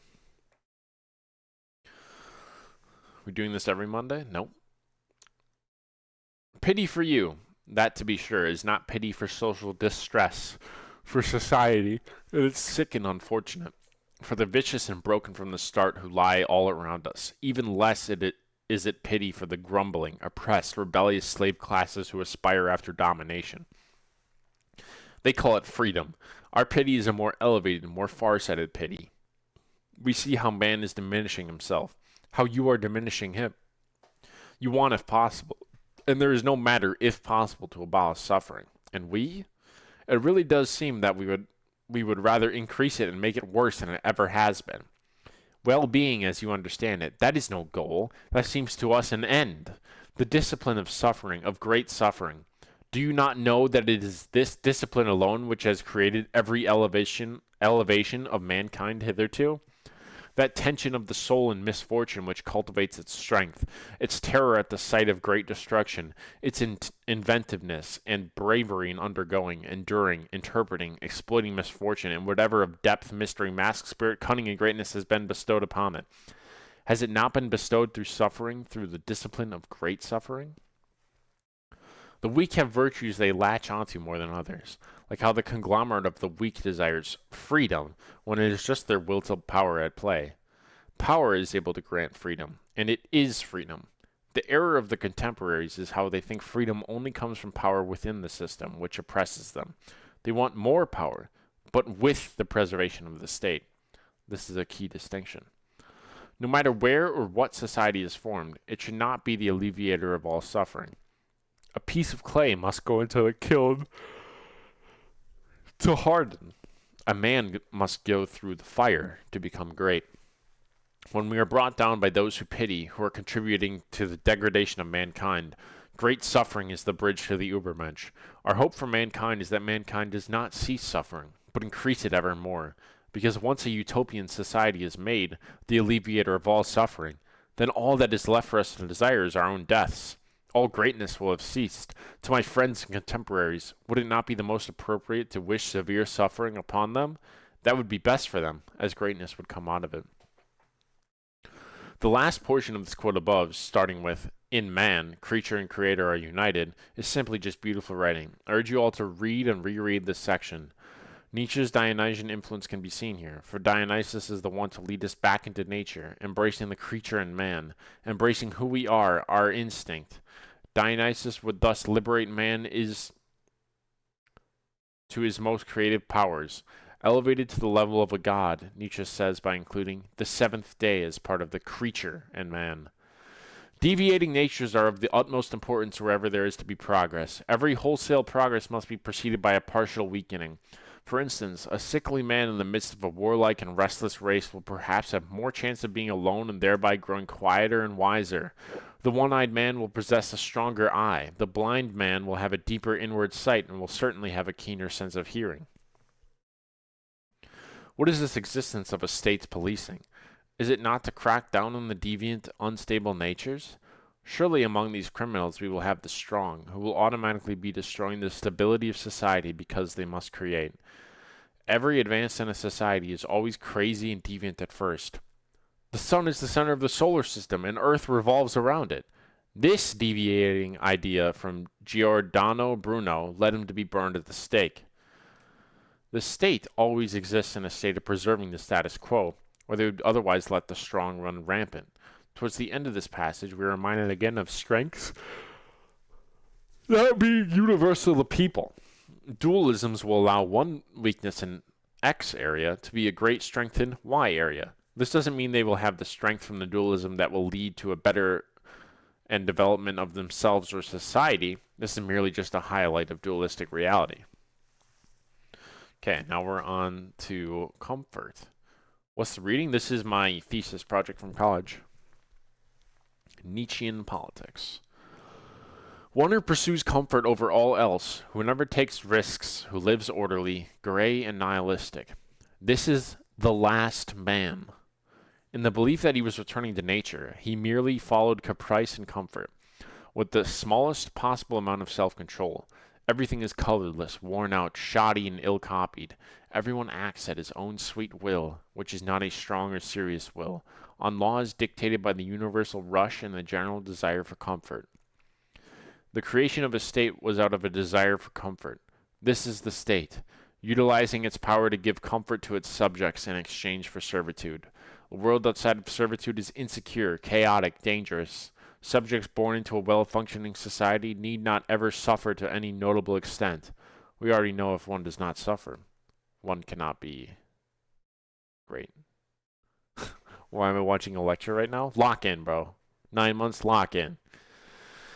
History teaches that a race of people is best preserved where the greater number hold one common spirit. Thus, strength is afforded by good and thorough customs. Thus is learnt the subjection of the individual, and strenuousness of a character becomes a birth gift, and afterwards is fostered as a habit. The danger to these communities, founded on individuals of strong and similar character, is that gradually increasing stupidity through transmission, which follows all stability like its shadow, it is on the more unrestricted, more uncertain, and morally weaker individuals that depends the intellectual progress of such communities. It is they who attempt all that is new and manifold. Here, Nietzsche has a problem with a community founded on the strong. When the strong decided that the thing X and the thing Y were good or bad for the herd, and society was structured and continues to be structured on these points alone, this is moral, and it is also degenerative as it continues. An entire society founded on one ideology, faith, or idea is a mechanism to breed stupidity. This stupidity through transmission is when one idea is dominating in any area. For what good is one idea? We ought to have billions of great ideas if we were all living a life of our own. But then again, it is comfortable not to question, not to reevaluate, not to destroy the rules or morals which exist currently. Setting a valuation of what determines strong or good leads the herd towards these strong or good things. It is fostered as a habit to do X to be strong and good. The weak cannot create and instead sit back idly and wait for the strong to tell them what to do. This is people listening to tier lists, by the way. Funny. When the strong are too similar in character from all believing the same ideas, it increases the overall stupidity and weakness of a community. Weak people seek comfort. The strong seek destruction and creation. This is why the weak love collectivism. True strength comes from destruction and creation, even of one's strong peers. The existence of the strong is a threat to the stability of a community, because as they create, they must destroy. Dualisms once again. The task of education in a single individual is this: to plant him so firmly and surely that, as a whole, he can no longer be diverted from his path. Then, however, the educator must wound him, or else make use of the wounds which fate inflicts, and when pain and need have thus arisen, something new and noble can be inoculated into the wounded places. This is where dualisms and comfort converge. Nietzsche gives us an example. An educator wounds an individual, and the individual seeks comfort to bring himself back to stability, pleasure, healing. The educator wounds one and makes him suffer to invoke greatness later. The suffering, however, is one which only the educator can heal him from. The educator here has the stability our individual desires. Only a priest may direct you back on the path to repent for your sins, but he is also the one that told you that you had sinned. Comfort is a mode of control, just like morality. Our educator fails the student, and the student decides to dedicate even more of his life to his studies. The problem only exists because the educator created it. Wounding one enough makes them anxious, unsure of their position, desiring health. They can get all those things conveniently through participation in the orderly society that wounded them in the first place. Keeping subjects comfortable keeps them orderly. Even if they harbor dissenting opinions about your state, they will always desire comfort because that is how they have known to survive to this point. The comfort is given to them via participation in society, and not via their own creation. Sometimes one has to manufacture means of pain and comfort, like through religion and education demonstrated in our example above. Employment is not a form of power accumulation or creation. You are working under someone else. You accrue debt, and the way to pay it off is to participate in the system ever more. Work, work, and more work. Once you pay that debt off, your will to power might manifest by buying a new sports car for status. Once again, we are enslaved to working more and more to pay off a debt. Here, for that sports car. Debts are manufactured, creating advertising to facilitate the desire for a sports car, and paid back, work, all within the same figure of control. This methodology via the state, while specifically capitalist in my examples, sets it up for stability and longevity. It is only with securely founded and guaranteed duration that continual development and ennobling inoculation are at all possible. As a rule, however, authority, the dangerous companion of all duration, will rise in opposition to this. Authority might overpunish the weak and create a world where they are unable to enjoy the freedom they would have if they weren't under constant authoritarian pressure. Continual development is halted as a result of how sensitive the weak are to state pressure. It allows none of them to flare up and benefit the community because they live in fear. This is why the strongest states, who are secure in their power, go through propaganda to control their subjects, a hands-off approach to allow suffering rather than forcing it. Let them suffer, but do not cause it. An example, perhaps: never give them social welfare, but never take it away either. Another contemporary democracy. When anyone submits under certain conditions to a greater power, as a besieged town, for instance, the counter condition is that one can destroy oneself, burn the town, and so cause the mighty one a great loss. Therefore, there is a kind of equalization here, on the basis of which rights may be determined. The enemy has his advantage in maintaining it, insofar there are also rights between slaves and masters. That is, precisely so far as the possession of the slave is useful and important to his master. The right originally extends so far as one appears to be valuable to the other, essentially unlosable, unconquerable, and so forth. Insofar the weaker one also has rights, but lesser ones. Hence the famous okay, this is all Latin, but the translation is, each has as much right as his power is worth. Rights are given so that the slave believes the master is valuable to the slave. With this example of besieged town, the townsmen choosing to burn down their own town seems unlikely, however still possible. The townsmen want the security of a greater power watching over them, and the greater power wants the townsmen to increase their power. This natural inclination to be subordinates, to submit to power, is comfort once again. While the weak townsmen have the power still to burn everything to the ground, their options take the form of a double-edged sword. They too will lose from the burning of their village. Is the chaos worth the freedom? The townsmen are more than capable of defending themselves, as they are the ones giving the state the power to do so in the first place. All slaves desire to be comfortable. In many instances, slaves do not have much power on their own, but power from the top is just enough to keep them satiated. An example outside this quote: starving your prisoners of power keeps them alive and in prison, so they can keep making license plates. They will not ask for more than that, maybe accepting the rare dissenting prisoner who just tries to escape, but then they lose their security of food and shelter. Additionally, they're certainly not accepted back into society, losing those benefits as well. Both parties require each other. In the hypothetical I created, say the prison guards needed license plates to be made because they were license plate salesmen, like a side hustle, or a license plates contribute to paying their salary. They do not want to do the manual labor of making the plates, but if they can instead forcibly keep one with less power in a comfortable enough position to do it for them, they benefit in every scenario. It is a transactional relationship, and while it may bother the slave that he is a slave, his desire for comfort and security makes dissent disinteresting. Imagining the alternatives for the prisoner in this situation are death, permanent anxiety on the run, or a decrease in comfort. When we remember the present relation of man's estate, we find that, even here, unconditional obedience is more convenient than conditional. If I, as a subject, begin to challenge the state by mass organization, successful protest, revolution, etc., it is to my detriment, unless I had an equal or greater power. If I overthrow the United States government tomorrow, I would not be able to get groceries normally because of the insecurity of the roads, currency, etc. This throws not only me, but the entire subject population into disarray. The state is something that can only be challenged by a greater or similar power, as these deficiencies that are created from uprisings must be addressed. It is much more convenient to keep going to Costco to get my groceries every other weekend than putting up a resistance to the state and getting a new insecurity and uncertainty to where I get my food from. Only up to a certain point does possession make men feel freer and more independent. One step further and possession becomes lord, the possessor a slave. The latter must sacrifice his time, his thoughts to the former, and feels himself compelled to an intercourse, nailed to a spot, incorporated with the state, perhaps quite in conflict with his real and essential needs. Think about when you go to the store and buy something. We feel a little joy, a small dopamine hit. whether it be a necessary or unnecessary purchase, probably more joy from the latter.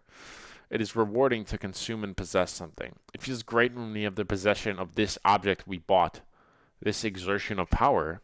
However, as soon as we make it a habit that our life's joy comes through buying and buying more and more things, we find ourselves owed to the state. How is this? It is through our employment. We have to keep working inside of the society created by the state to have the money required to make us happy. Without money, we no longer feel the joy of buying something, the comfort of a home and food, and much more. There are other instances where this transactional relationship takes place. For instance, on social media, we buy someone when they portray a desirable trait by liking their post. These desirable traits are desirable on the platform as far as other people have also bought them. Our status then is shaped when we post on social media. We replicate the most bought product. An investment of our will to power to increase our status comes from other people we buy. We possess them by having them right in front of us on our phone. These instances too control us, where again still we must be employed and participating in a society in order to purchase these products. We must be employed to buy a phone, and we must participate in the herd of society to replicate the popular types of posts by others. It is not an investment of money as much as it is an investment of our power. Okay, I'm going to go to the bathroom quick, but I will leave off right now. Necessity sways one man in the shape of his passions, another as a habit of hearing and obeying, a third as a logical conscience, a fourth as a caprice and a mischievous delight in evasions. These four, however, seek the freedom of their will at the very point where they are most securely fettered. It is as if the silkworm sought freedom of will in spinning. What is the reason? Clearly this, that everyone thinks himself most free where his vitality is strongest. Hence, as I have said, now in passion, now in duty, now in knowledge, now in caprice. I don't know if I'm saying that fucking word right, but whatever. A man unconsciously imagines that where he is strong, where he feels most thoroughly alive, the element of his freedom must lie. Thus, an experience that a man has undergone in the social and political sphere is wrongly transferred to the ultimate metaphysical sphere. There the strong man is also the free man. There the vivid feeling of joy and sorrow, the high hopes, the keen desires, the powerful hates are the attributes of the ruling, independent natures, while the thrall and the slave live in a state of dazed oppression. The doctrine of free will is an invention of the ruling classes. One man pursues piano performance because he played since he was 5 years old, and he has had great lesson teachers. Another goes to college and gets a degree in computer science because it pays well. A third gets his bachelor's degree because it's the logical next step to developing his freedom further. The fourth is anti the system and finds his freedom in living against the norms. This is a delusion. All of these four people seemingly pursuing their passions and what will supposedly grant them more freedom are based entirely on a realm created for them. First, because where they feel strongest, they somehow feel free. But has this not been exactly laid out for them from the start? As Nietzsche mentions, a silkworm does not see it as freedom while spinning. It has been destined to do such. A shark doesn't feel free when swimming and eating for its entire life. It was always meant to do that. Sharks have to keep swimming their entire life in order to breathe. It was in its biology. So our piano student, it was in his biology to be good at piano performance, after learning from great lesson teachers.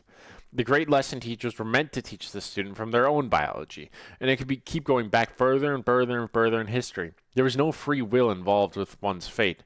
There's only your ability to recognize you have a life. We are spectators of what is already meant to happen. Our future is determined by our environment. The best practice then would not be to curse the world and become nihilistic when discovering you do not have free will, but rather to exhibit amor fati, which is a love of one's fate. All of our imagined people pursue positions of recognition in a social sphere. These people are not free at all, and instead only feel heightened emotions in their strength, as a silkworm would get rewarded by spinning. They find success and recognition in these spheres, and is wrongly translated into a metaphysical success, meaning it is inherent in what they have experienced and accomplished that they are a free man. Their decisions and willpower is what got them to this point, and they should be rewarded for it. This recognition in these spheres is a manifestation of their will to power. Yes, however, they are not strong. They rely on external sources to feel their strength. Nietzsche's Übermensch. One must create their strength, their power for themselves. Developing power through social spheres is not adhering to this emphasis. They require these social spheres to feel their power, which is a dependency. Much like the weak depend on the strong for security, thinking about subjects in their state, those who attain power through a social sphere are also dependent. They are weak. The reason why their will to power manifested through the social sphere is because it is the most comfortable and poses the least risk for them. It is a rational decision to be subordinate and rule-following. It garners the most support from the herd. Free will came about the same way morality did, through the ruling classes. The doctrine of free will is an invention of the ruling classes. Well, of course, because you have free will in our system, you can do as you please. But can you really? If they determine X amount of avenues that your will to power can manifest, is it really free? The ruling classes set up the environment for us to feel strength. When one goes off the path, they do not feel strength. The comfort of the system means the ability to feel your power within the system's paths. An example is when a doctor feels the power of his salary buying a sports car. He has gone through the years of the system's education and is in a profession recognized highly by the state. The superfluity of power from the state is shared more with the doctor because of his status, given by the state through its power. Subjects in their pursuit of status within the system will say, the state is able to take care of us. I love this state. One feels the freest in their strongest pursuit. But what makes them feel strong there? If a linguistics professor finds reinforcement of his path via selling a few books, getting a decent salary from a university, he then feels free and at his strongest. Who asks from that position if it was destined to be that way? Designed to keep him writing and teaching something. The free will the linguist thinks he has, he believes his own choices and willpower led him to hold his profession. Again, it is just the reward given by those ruling powerful natures. Do we then blame the linguist or the state's reward system? Contemporary states have also made it to the point where other subjects reinforce them through their tiny fractions of power, our other linguists. He himself is useless, just deceived to believe he is free and happy by feeling his power in his path. What would a person who feels free and happy ever do to harm the state? He has no reason to. The pursuit of comfort is a trait of the last man, the antithesis to the Übermensch, the antithesis to one who takes risks and develops the power by their own means, a true creator, an artistic nature, a Dionysic, feeling joy for all that has been reevaluated and reestablished in their own way. Comfort is easy. It is comfortable. Never does it make someone strong. On the path to each individual's Übermensch, they must abandon comfort and find strength in their own creative will to power. The strength comes from themselves and not externally. I just want to see how long my actual paper is quick. 75 pages, PogChamp.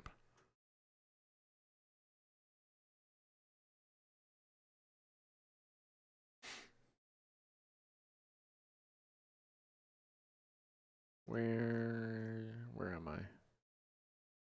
I'm way at the top. Whoops.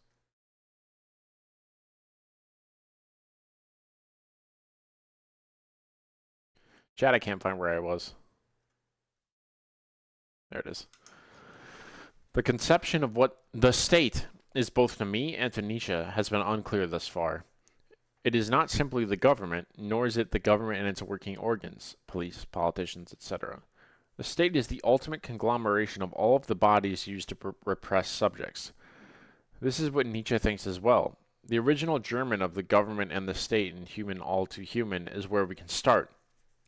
Nietzsche wrote on the government and the state in the genitive case. In German, the genitive case is used to show possession of an object by another. For example, the man's dog is der Hund des Manns. In Human, All Too Human, aphorism 320 begins with Die Regierungen der großen Staaten, the governments of the big states. The government is something contained within the state, something possessed by the state. The metaphorical idea I have from Nietzsche now is best thought of through clouds. Imagine there's a cluster of clouds. These clouds function like normal clouds. They accumulate via evaporation and then they rain. There's a community below in a village. Underneath the village rivers are treasures and minerals that will guarantee freedom and prosperity. The cluster of clouds above, however, will flood the village every time someone tries to fetch these items. So society is never to go into the rivers. They tell each other it is forbidden. The clouds, when they evaporate, siphon a portion of these treasures' power each time, which is why they must stay in the river. Before we continue, the metaphorical does not exactly follow science as far as I know. For the sake of the metaphor, let's pretend that clouds can share water between each other in order to let each area get enough water. Anyways. There was a time when one cloud was enough to flood the entire village, and it had to rain constantly in order for it to happen. However, the village population has expanded, and initially there were many more curious folks wanting to get their hands on these treasures in the river. The one cloud, who we should call government, had an idea. This cloud, instead of picking up water from evaporation, would pick up the smartest and most talented of the village population, and through a short process, turn them into clouds. This one cloud, after picking up the village faith leader, created a cloud to help it flood the rivers. The two clouds were now called the government and the church. As time went on, this cloud cluster, referred to by locals as the state, would add more of the village people to its cluster in order to keep them in control. Culture and the state. One should not deceive oneself over this, are antagonists. The cultural state is merely a modern idea. The one lives off the other. The one thrives at the expense of the other. All great cultural epochs are epochs of political decline. That is, that which is great in the cultural sense has been unpolitical, even anti-political. Culture is itself a cloud, and probably one that takes the most water from the widest amount of people. Living off of one another is how our clouds operate, along with how our clouds operate with the people of the village. The clouds thrive off of the expense of the village, losing their best religious leader, warrior, farmer, etc. They made them into clouds. The village would thrive off the clouds ceasing to flood the river, as the villagers would then have access to the treasures of prosperity. Now, there's an interesting idea posed here by Nietzsche which seems to contradict my just given metaphorical. Cultural epochs are epochs of political decline. That cultural epochs are in a dualism with political stability. I believe this is where our interpretation goes beyond what Nietzsche originally says, for Nietzsche here could have chosen to say there was a political epoch, but did not. Instead, we are left here with a cultural epoch being the antithesis to a political epoch. Now, what does this mean with the cloud metaphorical? That culture is not something left to the smartest and brightest. A culture only survives when it is maintained by the village people, not the ones who wrote the YMCA, despite them maintaining everything we hold near and dear. I can't believe I wrote a joke in this. What the fuck? So I said a culture only survives when it's maintained by the village people, and then I wrote in parentheses, not the ones who wrote YMCA, despite them maintaining everything we hold near and dear. Like, bro. It can't be evaporated up and made a cloud, as then there would be no longer any villagers. The clouds at best can make clouds out of the forces that most influence culture, like the religious leader or a story-rich warrior. While culture and politics are antagonists here, they still remain within the state. Culture is oppressive because it fits an identity to you based on your environments. It controls you in that it makes you live up to X or live according to Y. That is why it is included as one of our clouds. However, it is important to recognize that culture and politics have the capability to work together as much as they are opposed to one another in their epochs. This is where you might consider that I have disagreed with Nietzsche. However, the following example I would not consider an epoch, and this is about to the extent I think I see the two collaborating. Contemporarily, culture can be made from politics. Think of when Donald Trump first said into the microphone, "Wrong!" That shaped culture for a few months. I know for certain that I was one of many repeating the way he said it. Through this metaphor, we finally understand what the state is. Hooray! We can go home now! It is a group of bodies working together to oppress. Without one, there would not be effective control. They help each other by lessening the load of rain required to flood the village. This is Nietzschean because of Nietzsche's comments on how the state will pick the best products of education and incorporate them into their cluster. Endow it by their talents with an ever new and brilliant luster. This is my idea of the state, influenced heavily by Nietzsche. This definition is a living, breathing conception. This is important to find as we will be analyzing, as we already have, multiple of the clouds of this cluster in our further writing. The key point is that as the state develops along with society, this means that it must gather more clouds in order to flood. With more clouds, it also must work together with the other clouds in order to flood. Utopian views and state organization. What have we found to be the purpose of the state? To increase comfort and stability of resources for people, to accumulate power through subject servitude. What does a utopia want to do? Increase comfort until all subjects are comfortable. Hooray! We already know that this utopianism would be a problem for Nietzsche. Well, I just realized I'm looping like the same songs. I fixed it. How should a political innovation manage once and for all to make a contented race of dwellers on this earth? If anyone believes in his heart that this is possible, he should report himself to our authorities. He really deserves to be professor of philosophy in a German university. For Nietzsche, this is simply not possible. To reach a point in society where everyone is content through a state, this is impossible both explicitly in this quote and with our metaphor of what the state is. What cloud would have to exist to make everyone content, yet also rain down to oppress? Is this not just what the church attempts to do already? A utopia is something that could not exist as a state. If it was a cloud, it would not bring contentment to all of its subjects, as they still would be repressed. The will to power, while they are content, would still have them pursue more and more power. A utopia could not exist as a state because eventually at some point the villagers will want to fetch the artifacts from the river. Utopianism acts as if there was a way to stop the fundamental force behind Dasein. That's the will to power. Nietzsche is appalled at utopianism. If someone was able to capture and control the will to power, they should be the ones educating. Perhaps because this is where they would control best. Perhaps this is what the state already is. Dualisms also speak on utopianism. If one were able to make everyone content as a political innovation, then everyone must be discontent also. There requires an equal amount to be discontent if everyone is to be content.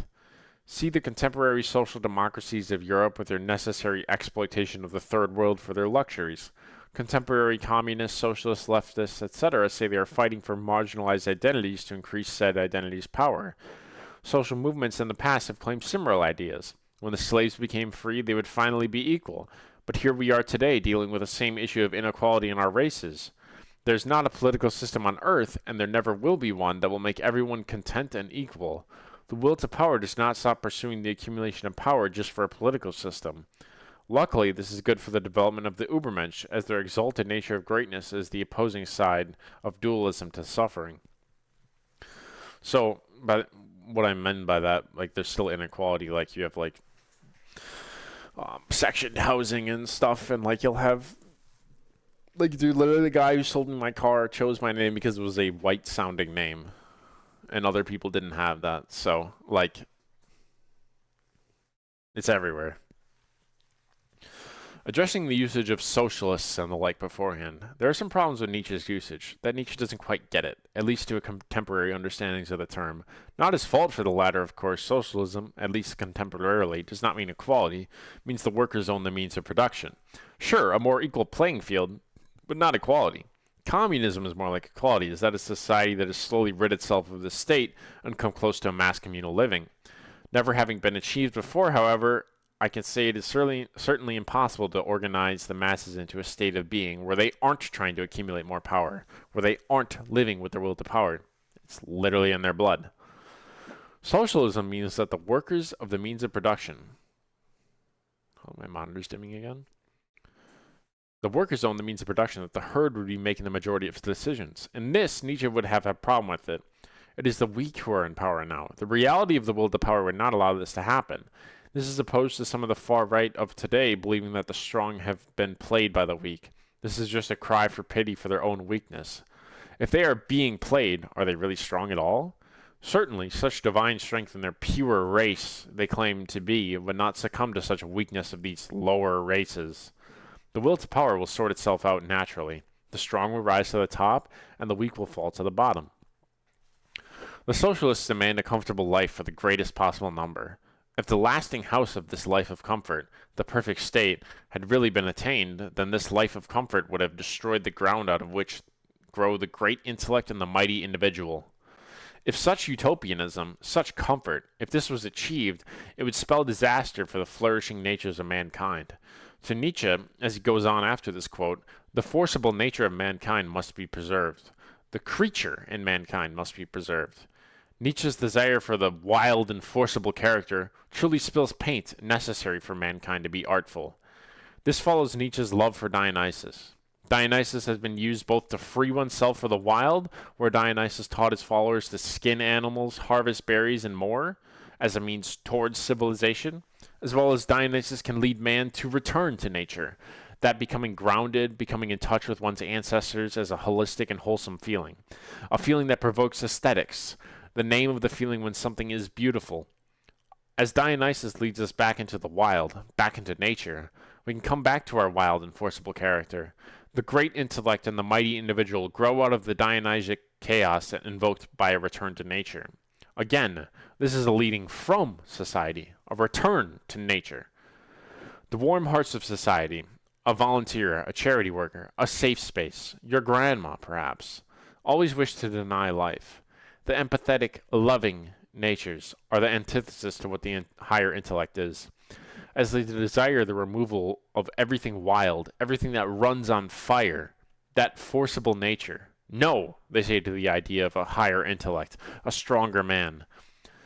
Nietzsche finds them in socialists, who are deniers of a life without comfort, a life incapable of producing a higher man. There is not much of a difference between this conception and those who shudder in fear with the thought of something anti-democratic. Trying to create the most just society, we have already gone over how that would create disaster. At least it is creating. These warmer hearts do not exist in the same person with the highest intellect. Nietzsche and I, we agree that the highest intellect is already beyond this goodness the warm-hearted seek to preach as the ultimate goal. The production of the highest intellect would not come from an absence of everything wild and forcible. Love is the wildest of emotions, don't we think? This section ends with Nietzsche saying that the highest intellect will not advance the founding of the perfect state, inasmuch as there is only room in it for wearied individuals. Where one's idea of their Übermensch might live in a close proximity to politics, although if one were not directly involved, I would see it as a huge waste to invest so much into the rabble talk of the political sphere. Nietzsche consistently says how politics, meaning the rabble and bickering over issues so far distant from us, are beneath a great man. They would certainly advocate only for a society where weak, sick, feeble are allowed to exist, that there is still inequality. With everything said thus far, Nietzsche would not be an advocate of democracy. There is too much importance in inequality to create the highest intellect or the Übermensch, as one so great must be born out of suffering. A system which idealizes and attempts to pursue a more equal world is the antithesis of Nietzsche's system. The pressure for countries to democratize. What are the consequences? Some may look at contemporary European states and the United States. The same novel conditions which will, on average, create a leveling and mediocratizing of man, a useful, industrious, highly serviceable, and able herd animal man, are adapted in the highest degree to giving rise to exceptional men of the most dangerous and enticing quality. For while that power of adaptation which continually tries out changing conditions and begins a new labor with every new generation, almost with every new decade, cannot make possible the powerfulness of this type. While the total impression produced by such future Europeans will probably be that of multifarious, garrulous, weak-willed, and highly employable workers who need a master, a commander, as they need their daily bread, while therefore the democratization of Europe will lead to the production of a type prepared for slavery. In the subtlest sense, in individual and exceptional cases, the strong man will be found to turn out stronger and richer than has perhaps ever been before. Thanks to the unprejudiced nature of his schooling, thanks to the tremendous multiplicity of practice, art, and mask, what I mean to say is that the democratization of Europe is at the same time an involuntary arrangement for the breeding of tyrants, in every sense of that word, including the most spiritual. Democracies to Nietzsche are the setting of conditions that level and mediocritize man to be useful to the rest of the herd. A democracy to Nietzsche is giving the herd animal power, along with an alleviation of suffering for the lowest of society. Democracy is another step closer to communal living. The usefulness to the herd is even more pronounced as the world progresses in that direction. It is a society that quite literally relies on one's usefulness to the rest. This direction is a diminishing of the chaotic, tyrannical, and forcible natures of man that make man art, beautiful, aesthetic. The consequences going towards communal living is that man is then accustomed to being a highly employable person. To me, that is the highest insult. To be highly employable means the one that never steps out of line. Highly employable is quite literally an appeal to those above you, doing everything that makes you good in their eyes. This is the weakest one can make themselves, the weakest man, the last man. This progression towards communal living will lead future generations of man to be enslaved, as it becomes a trait to be bred for. There then is a desire for commanding natures. There is a desire to be enslaved. The more we sit in democracy, the more we breed weaker, unanimalistic natures. Essentially, slaves. And a slave can only exist when they have a master. Their existence depends on always having a master. This is what sets up our society, and you might notice it to desire a tyrant in government and in philosophy, someone who is crass and animalistic. It's a breath of fresh air. The desires of authoritarianism rise, along with the desires for strong men. Those who can assert as they wish, who are assertive and have become who they are, the most authentic, the most honest. This tyrannical philosophy in a person is in direct opposition to any of the communal systems. The thesis was for college. This desire for democratic, socialistic, equality-based societies is the desire to live in a society that increasingly alleviates suffering. The pursuit of comfort, the traits of the last man. When the herd becomes used to being a slave, it makes all the more useful for a tyrant to appear. And make them into slaves? No, to continue their life as it was before. Now there's a potential counter to my interpretation of Nietzsche given by the man himself. My utopia. In a better arranged society, the heavy work and trouble of life will be assigned to those who suffer least through it, to the most obtuse, therefore, and so step by step up to those who are most sensitive to the highest and sublimest kinds of suffering, and who therefore still suffer, notwithstanding the greatest alleviations of life. What I am taking from this is that Nietzsche does not wish for the strong to be alleviated of suffering, but to include them as well. His ideal, so to speak, would be that everyone experience the same degree of suffering, accommodating to how much they each can personally handle, so that every man, regardless of power or strength, would experience suffering subjective to however much suffering they can handle. This I want to call the equality of suffering, whereas he does not speak for equality as an alleviator, but equality as a force to shoot the highest intellects into existence through elastic means. Think of how a trampoline has to stretch down in order to launch you higher. If I can handle brutal coal mines and low wages and become stronger as a result, then I suffer to that degree.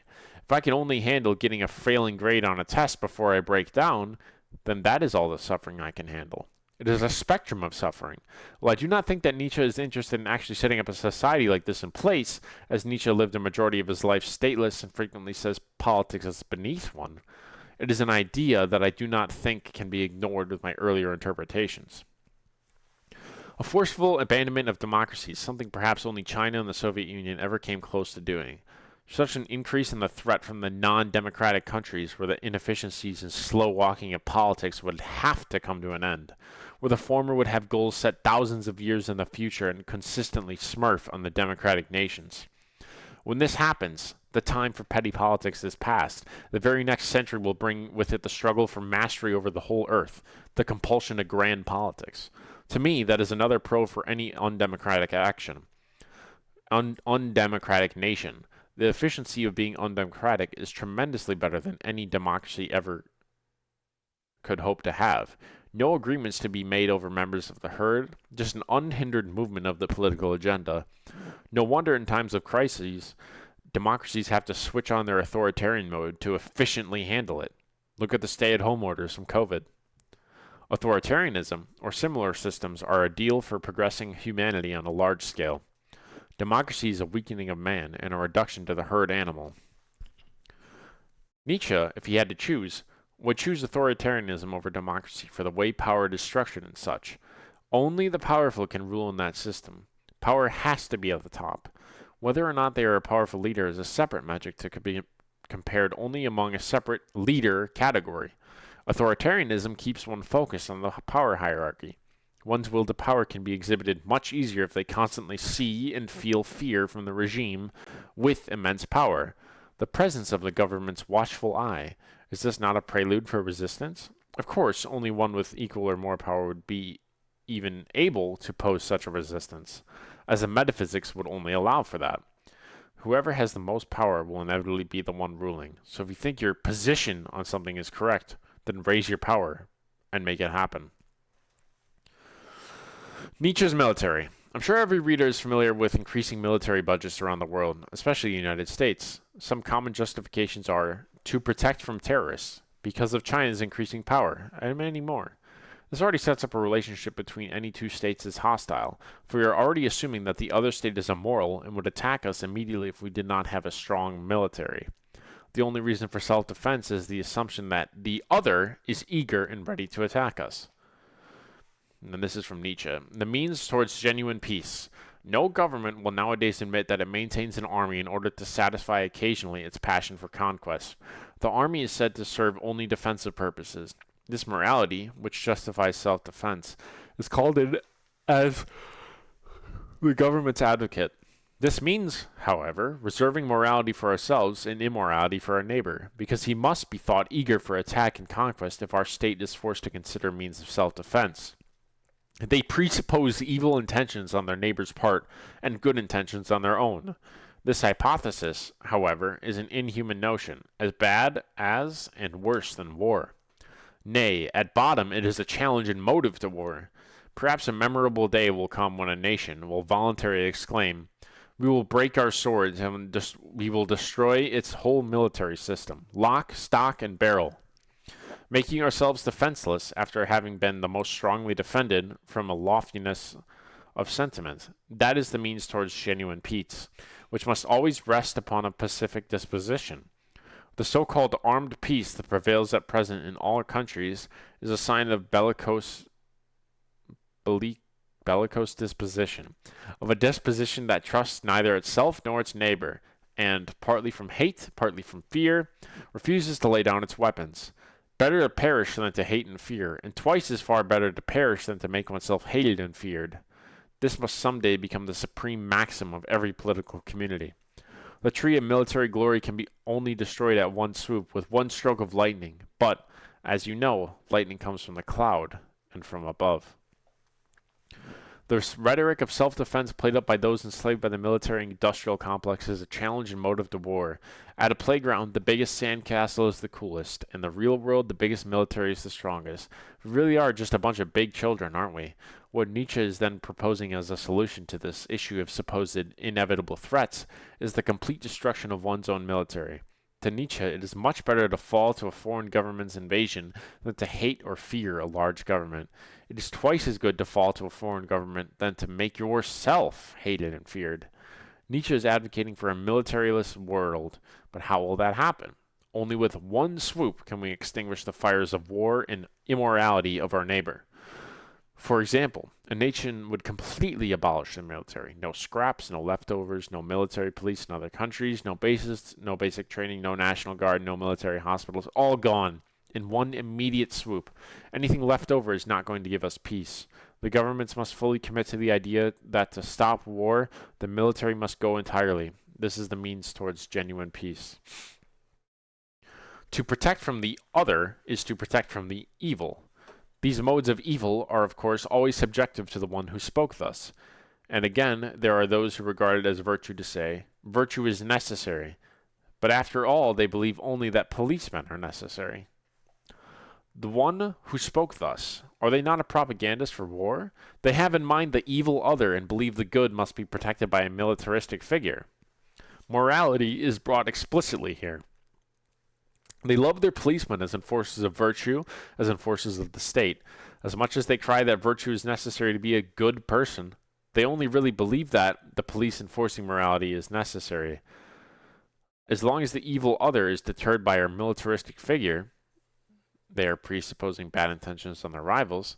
Attitudes of morality such as this, these are some of the reasons why we lack the means towards genuine peace.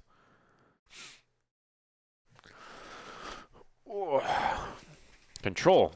The gregarious animal, as such, is free from all morbid characteristics. It is in itself an invaluable creature, but it is incapable of taking any initiative. It must have a leader. The priests understand this. The state is not subtle, not secret enough. The art of directing consciences slips its grasp. How is the gregarious animal infected with illness by the priest? We know how the state is organized and how different things work together in our cloud metaphorical. The state uses the church and its subtle directing of consciences. The state cannot itself lead the masses through intellectual, philosophical, and religious matters. The instinct of the enslaved is too much in hatred of its oppressor for the state to inject itself into such a relationship. A separate entity, the church in Nietzsche's time, must exist within the state in order for the leading and controlling of the masses to occur. Shown here, the state is not subtle, not secret enough. These work together, as discussed earlier. The state's maintenance requires the control of purpose, faith, morality, as the church is able to do. The state is even subservient to the church, or substitute to any other controlling body, because without it, it would not exist. It is necessary to maintain the cluster of clouds that is the state. There's no state without each individual cloud. Each different cloud is what someone should look to overthrow, not the whole state. Who created for themselves such caves and penitent stairs? Was it not those who sought to conceal themselves and were ashamed under the clear sky? Penitence is prayer in which the one confesses one's sins and makes one's restitution where possible, with the intention to amend one's life. The sins, or stairs, one must repent or climb in order to get to heaven. You must repent these, follow these, in order not to sin. And sin is evil, or so we hear.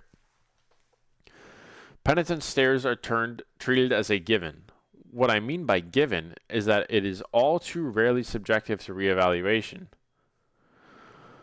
A given is something not questioned, and if it is considered not something questioned by the herd. An extreme example is most don't even consider that murder couldn't be wrong, or would never consider murder to be right. It doesn't even come to mind to think about. That's what a given is. This form of a given through sinning is just another form of control. The church, who made sinning so wrong, effectively tell the world to act in a certain way, making them believe it by an education through the religious idea. A life of no sin is a life that is controlled. Suddenly, as subjects pass it on through generations, believe it is their own idea, and believe it is a given. The idea of a controlling cloud is not to tell them what to think, no, but instead how to think. If you apply a function to a set of numbers, the function will pump out numbers based on the formula you applied. Give the subjects a formula, morality, sinning, the church, and suddenly they will believe that their numbers are ones they came up with on their own, when really they've only existed as a function. As long as a person has not become an instrument of general utility, ambition may torment him.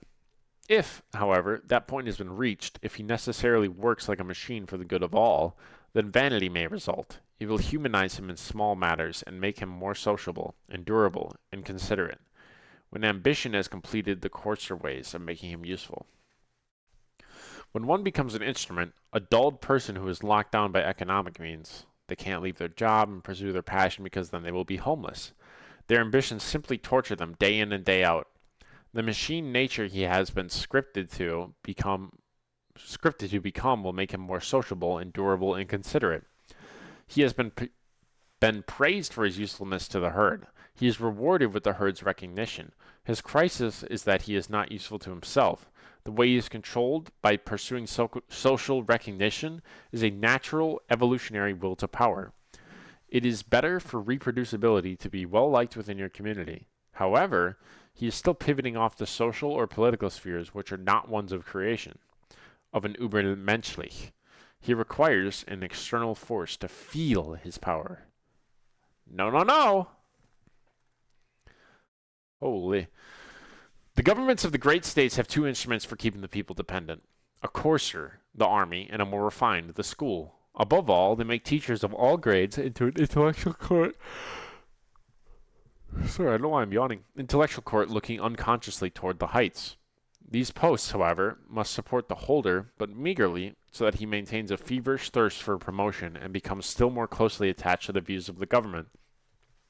For it is always more advantageous to foster moderate discontent than contentment. By means of this physically and mentally bridled body of teachers, the youth of the country is as far as possible raised to a certain level of culture that is useful to the state. Above all, the immature and ambitious minds of all classes are almost imperceptibly imbued with the idea that only a career which is recognized and hallmarked by the state can lead immediately to social distinction. The effect of this belief in government examinations and titles go so far that even men who have remained independent and have risen by trade or handicraft still feel a pang of discontent in their hearts, until their position too is marked and acknowledged by a gracious bestowal of rank and orders from above, until one becomes a somebody. Finally, the state connects all these hundreds of offices and posts in its hands with the obligation of being trained and hallmarked in these state schools if one ever wishes to enter this charmed circle. Honor in society, daily bread, the possibility of a family, protection from above, the feeling of community in a common culture, all this forms a network of hopes into which every young man walks. How should he feel the slightest breath of mistrust? Then the state can venture on the masterstroke of weaving together school and army, talent, ambition, and strength by means of common advantages. That is, by attracting the more highly gifted on favorable terms to the army and inspiring them with a military spirit of joyful obedience, so that finally, perhaps, they become attached permanently to the flag and endow it by their talents with an ever new and more brilliant luster.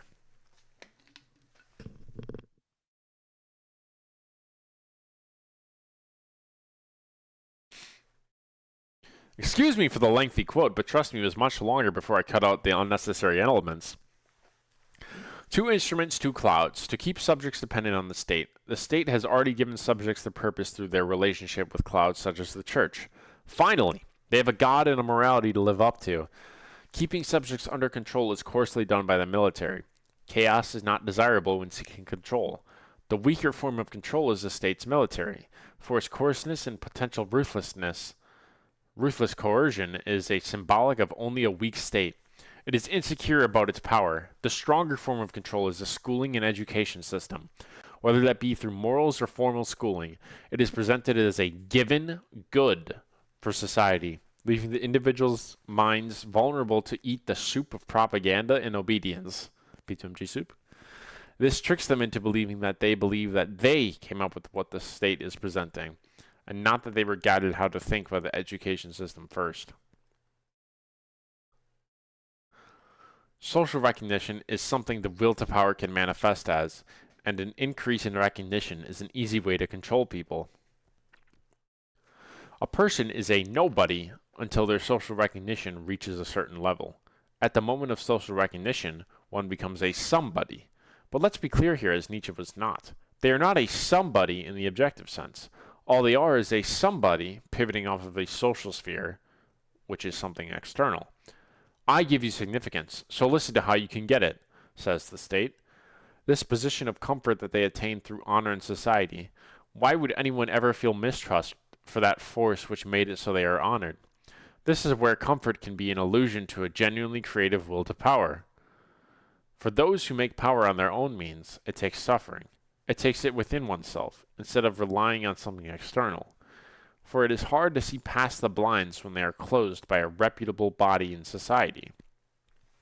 The last portion of this quote talks on how education breeds the subject.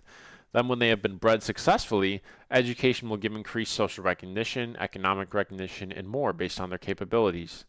Through giving these rewards to the best of subjects, they become attracted to the flag, and endow it by their talents with an ever new and more brilliant luster. Imagine if one's gifts and talents were harnessed by themselves alone, created by themselves alone, and their colors painted with by themselves alone. Does an Ubermensch even exist? Has one ever?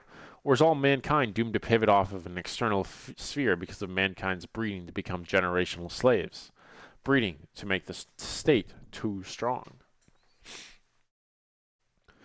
There are no teachers. As thinkers, we ought to only speak of self-teaching. The instruction of the young by others is either an experiment performed upon something as yet unknown and unknowable, or else a thorough leveling process. in order to make the new member of society conform to the customs and manners that prevail for the time being. In both cases, the result is accordingly unworthy of a thinker, the handiwork of parents and teachers, whom some valiantly honest person has called nos enemies naturales, which means our natural enemies. One day, when, as the world thinks, we have a long since finished our education, we discover ourselves.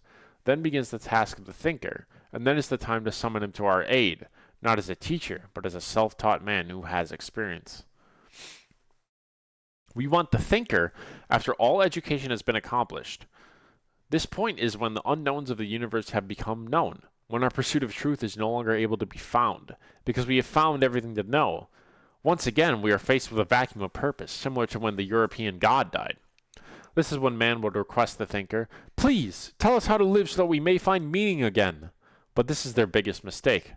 The task of the thinker is one of the self-taught man, one with experience, and not as a teacher either, but as one not subjected to all the knowns of the universe, one who doesn't orient themselves off of what is right and wrong, one who can make a living life art.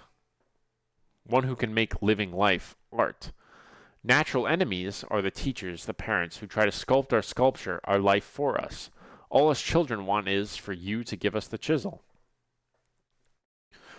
Blindly furious diligence, for example, the typical virtue of an instrument, is represented as the way to riches and honor, and as the most beneficial antidote to tedium and passion.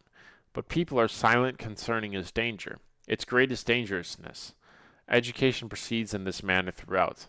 It endeavors, by a series of enticements and advantages, to determine the individual to a certain mode of thinking and acting, which, when it has become habit, impulse, and passion, rules in him and over him, in opposition to his ultimate advantage, but for the general good. The first operation, as already alluded to, is getting the subject to believe in the value of their education. Then anything residing under such a label becomes part of this inherent value. Again, he thinks that his thinking is of his own will, that he is free in his pursuit of knowledge, but all of what he does is like a slave, only doing things for the general good. This is the only path set up for him by the powerful, because he feels freedom and his strength to run that path. But what if there were other paths? One must forge his own. Imprisoned in the state to make him tame, who invented bad conscience in order to lacerate himself. This is why people decide to, even if they realize how education controls, maintain their position within the state. The will to power directs us through education as the only path to guaranteeing an accumulation of power. This laceration of what man could be, imprisoned in the state to keep him tame, but his strength would throw chaos into the order where he currently is comfortable, if he wasn't so lacerated. Basically saying, like, you're taking this path already forged for you by getting an education, all this stuff, which gives you money, you can buy shit, increase your power. But that's because it's like a guaranteed way to do it. Whereas if you try to make your own path, it wouldn't be guaranteed. And you want to find security and not insecurity. Devotion to the state and the herd, in which pity, like an ultimate sin, seeks to attack him, to seduce him from allegiance to himself, to remain master here to keep the elevation of one's task clean of the many lower and more short-sighted drives which are active in so-called selfless actions. That is the test, the final test perhaps, which a Zarathustra has to pass, the actual proof of his strength.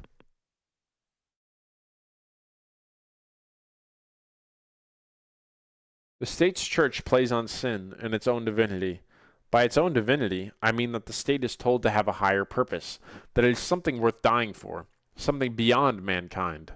It is something of grand importance, and supposedly this is inherent. The weak ran to nationalism after the European god died.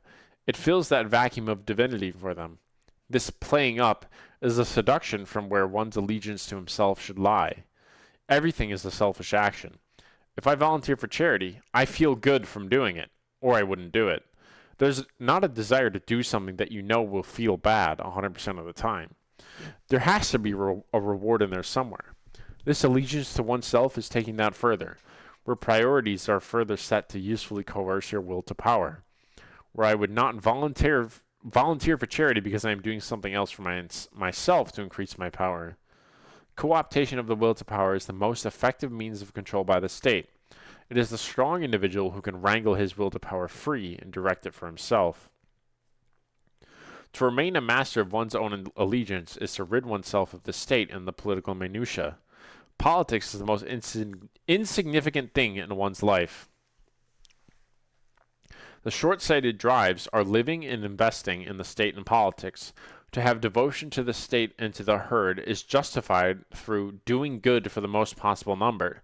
But we have already gone over how democratic ideals are something not to be strived for. The proof of one's strength is to be able to set up this reevaluation here to prove their strength is not pivoting off of an allegiance to anyone but themselves. Nothing external. Does it make sense to relapse or perhaps graduate into devotion to the state, that there is no higher purpose for man but to devote oneself to the state? One's devotion to a god with a different name would make them just as subservient and weak. Here's a quote, "A man who thinks state service to be his highest duty, very possibly knows no higher one." Politics and the notion of state servitude should be beneath the higher man. Quite literally, if this man is higher, he should be above the clouds, our cloud metaphor. Our metaphor can tie with Nietzsche's symbolism in Thus Spoke Zarathustra and the gay science, as the higher man is to breathe mountainous air, the highest mountains being above clouds. Serving the state is the same as serving a god. The higher, better, stronger men would know to deal with much higher problems than those of politics of the state. Anyone who thinks that serving the state is their highest duty only thinks so because they are merely lost in the vacuum of God's death. Their separation from religion, the hearts of persons in these circles are conscious of a void, and seek by devotion to the state to provide themselves provisionally with a substitute for religion, a kind of stuffing for the void. They do not have the power of creation to think of their capabilities beyond such servitude to divine bodies. Doing anything for the good of the state is just as wasteful as the devotion to God. I've said it a few times now, but the whole idea of serving the state comes from the service to the greatest possible number. Dying for one man is simply not enough. I must die for thousands, perhaps millions.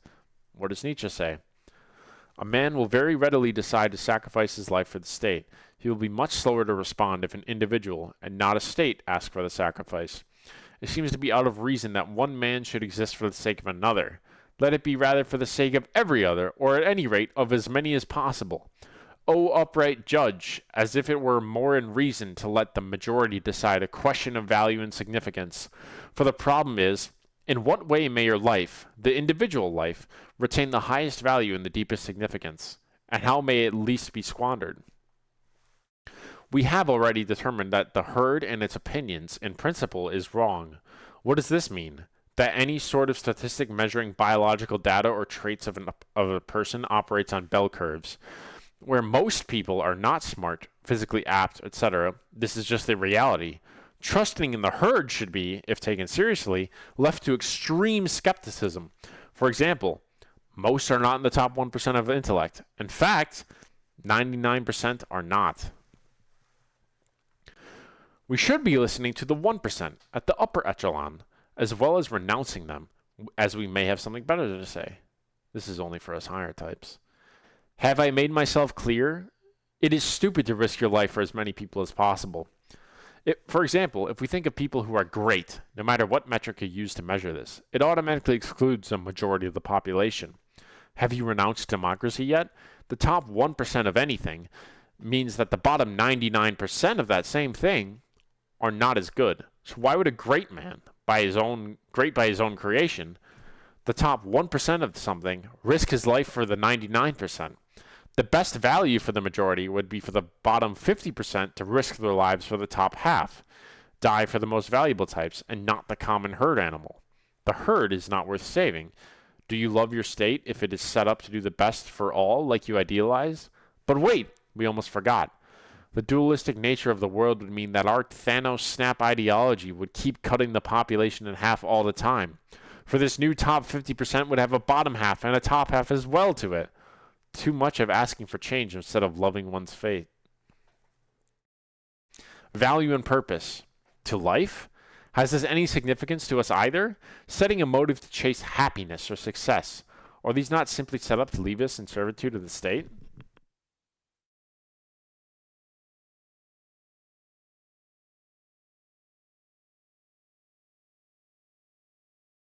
The pursuit of success has us associating with pre-existing ideas of success and chasing that. This success then lacks creation. The path we are to be set on is one of creation, and not one without. Only when success and happiness are reevaluated and defined on our own terms can it be acceptable. Too much has been placed on the emphasis in the pursuit of happiness. It is overused.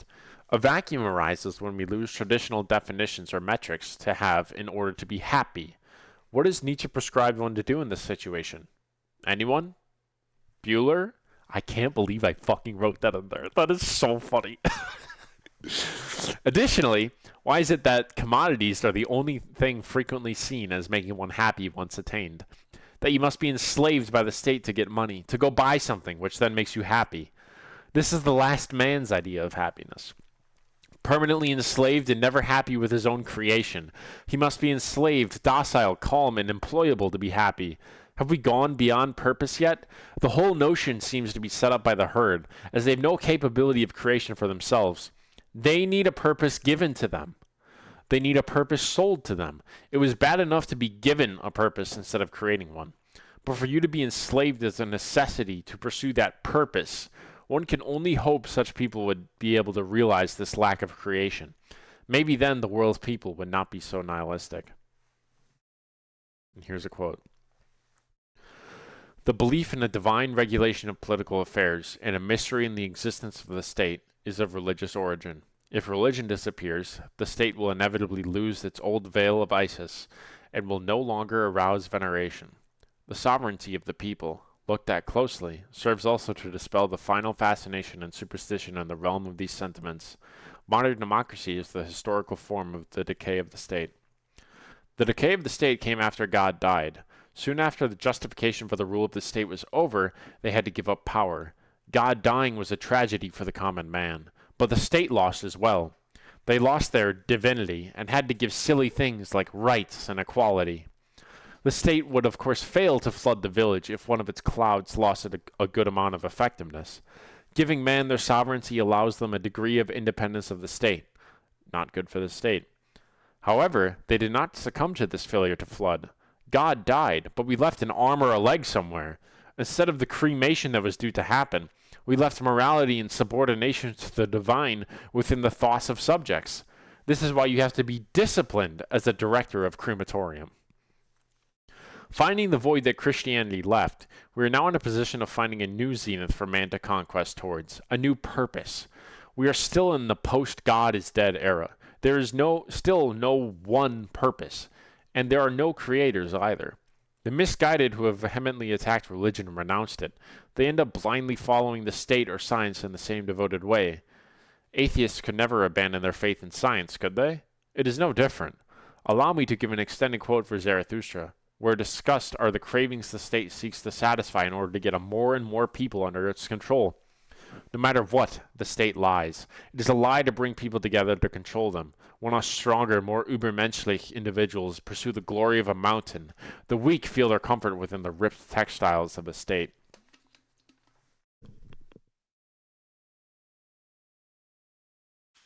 Somewhere there are still people in herds, but not with us, my brethren. Here there are states. A state? What is that? Well, open now your ears unto me, for now will I say unto you my word concerning the death of peoples. A state is called the coldest of all cold monsters. Coldly lieth it also, and this lie creepeth from its mouth. I, the state, am the people. It is a lie. Creators were they who created peoples, and hung a lathe and a love over them. Thus they served life. Destroyers are they who lay snares for many, and call it the state. They hang a sword and 100 cravings over them. Where there is still a people, there the state is not understood, but hated as the evil eye, and as sin against laws and customs. Does it make sense when Zarathustra says that where there is a state, there is not a people? From our earlier ideas, it is clear to see how controlling forces would make one not who they are, pursuing paths to success, not of their own creation. but a bred machine meant to be controlled and harvested. Somewhere there are peoples and herds, but with us there are states. What is this saying? So often Nietzsche speaks of the anti-herd sentiment, but here it almost seems like it's another thing that might even be better than the state. A people is a good thing, as we're told the tale concerning the death of peoples. From the third line, we can see how the state claims to be the people. This is a claim of democracy and of representation. By the people, for the people. But you are not me. Infinite interpretations may be taken from this. This is talking about the representation of the majority. That has never been the correct way to go. If a democracy wanted to be strong, it would represent the strong. But then, is it a democracy anymore if it would only represent so little of the population? Does it matter? Why have we placed our divine ideals with democracy? Maybe this is flawed. The fourth line of the quote tells the abuse of the state. Creators created a people who loved one another, who contributed to the art of living. This was freedom. Ours, if you wait. Then the state came and made traps. We will give you security, guaranteed food. And the people fell for it and were subsequently destroyed. Guaranteed power is the synonymous phrase for what was promised. One's will to power was coerced yet again to the most undesirable outcome, one that was unartistic, a destruction of a people. Its opposite, the creation of a state. Now, a people is somebody with shared cultures and values, and when you make a state, it shreds those up because they're not bound purely by their cultures and values. They're bound by a state. The sign I give unto you, every people speaketh its language of good and evil. Its neighbor understandeth not. Its language hath it devised for itself in laws and customs. But the state lieth in all languages of good and evil, and whatever it saith it lieth, and whatever it hath stolen. The state may have claimed its divinity, but it stole it from everything divine that made up the people. It stole all the customs and arts of the people. It stole the art from the artist's studio. Is this clear? The state has taken away our people. False is everything in it. With stolen teeth it biteth, the biting one. False are even its bowels. Confusion of language of good and evil. This sign I give unto you as the sign of the state. Verily, the will to death indicateth this sign. Verily, it beckoneth unto the preachers of death. Many too many are born, for the superfluous ones was the state devised. See just how it enticeth them to it, the many too many, how it swalloweth and cheweth and recheweth them. On earth there is nothing greater than I. It is I who am the regulating finger of God. Thus roareth the monster, and not only the long-eared and short-sighted fall upon their knees. Ah! Even in your ears, ye great souls, it whispereth its gloomy lies. Ah! It findeth out the rich hearts which willingly lavish themselves. Yeah, it findeth you out too, ye conquerors of the old God. Weary ye became of the conflict, and now your weariness serveth the new idol. The state, I call it, where all are poison drinkers, the good and the bad, the state where all lose themselves. In the music, the moment you want, you can never let it go. You only get one shot. You know what I'm saying? The good and the bad, the state, or the slow suicide of all is called life. Have we been existentialist enough, Zarathustra? The slow suicide of all under a state. This is a life? But this is totally wrong, what Zarathustra has said. For we have not even gotten a chance to live if we were born into this state. So how could we be in a slow suicide? Does this slow suicide make sense? Our entire lives from birth, we are bred to be employed. The schooling system, the church, the morals, all exist to put us in a place where we can be a function in society.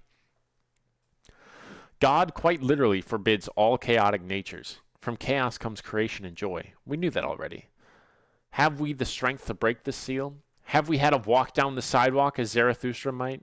Does our consumption of drugs fit us ever so nicely as to keep quiet the beast inside? Perhaps letting it out, depending on your choice of partaking.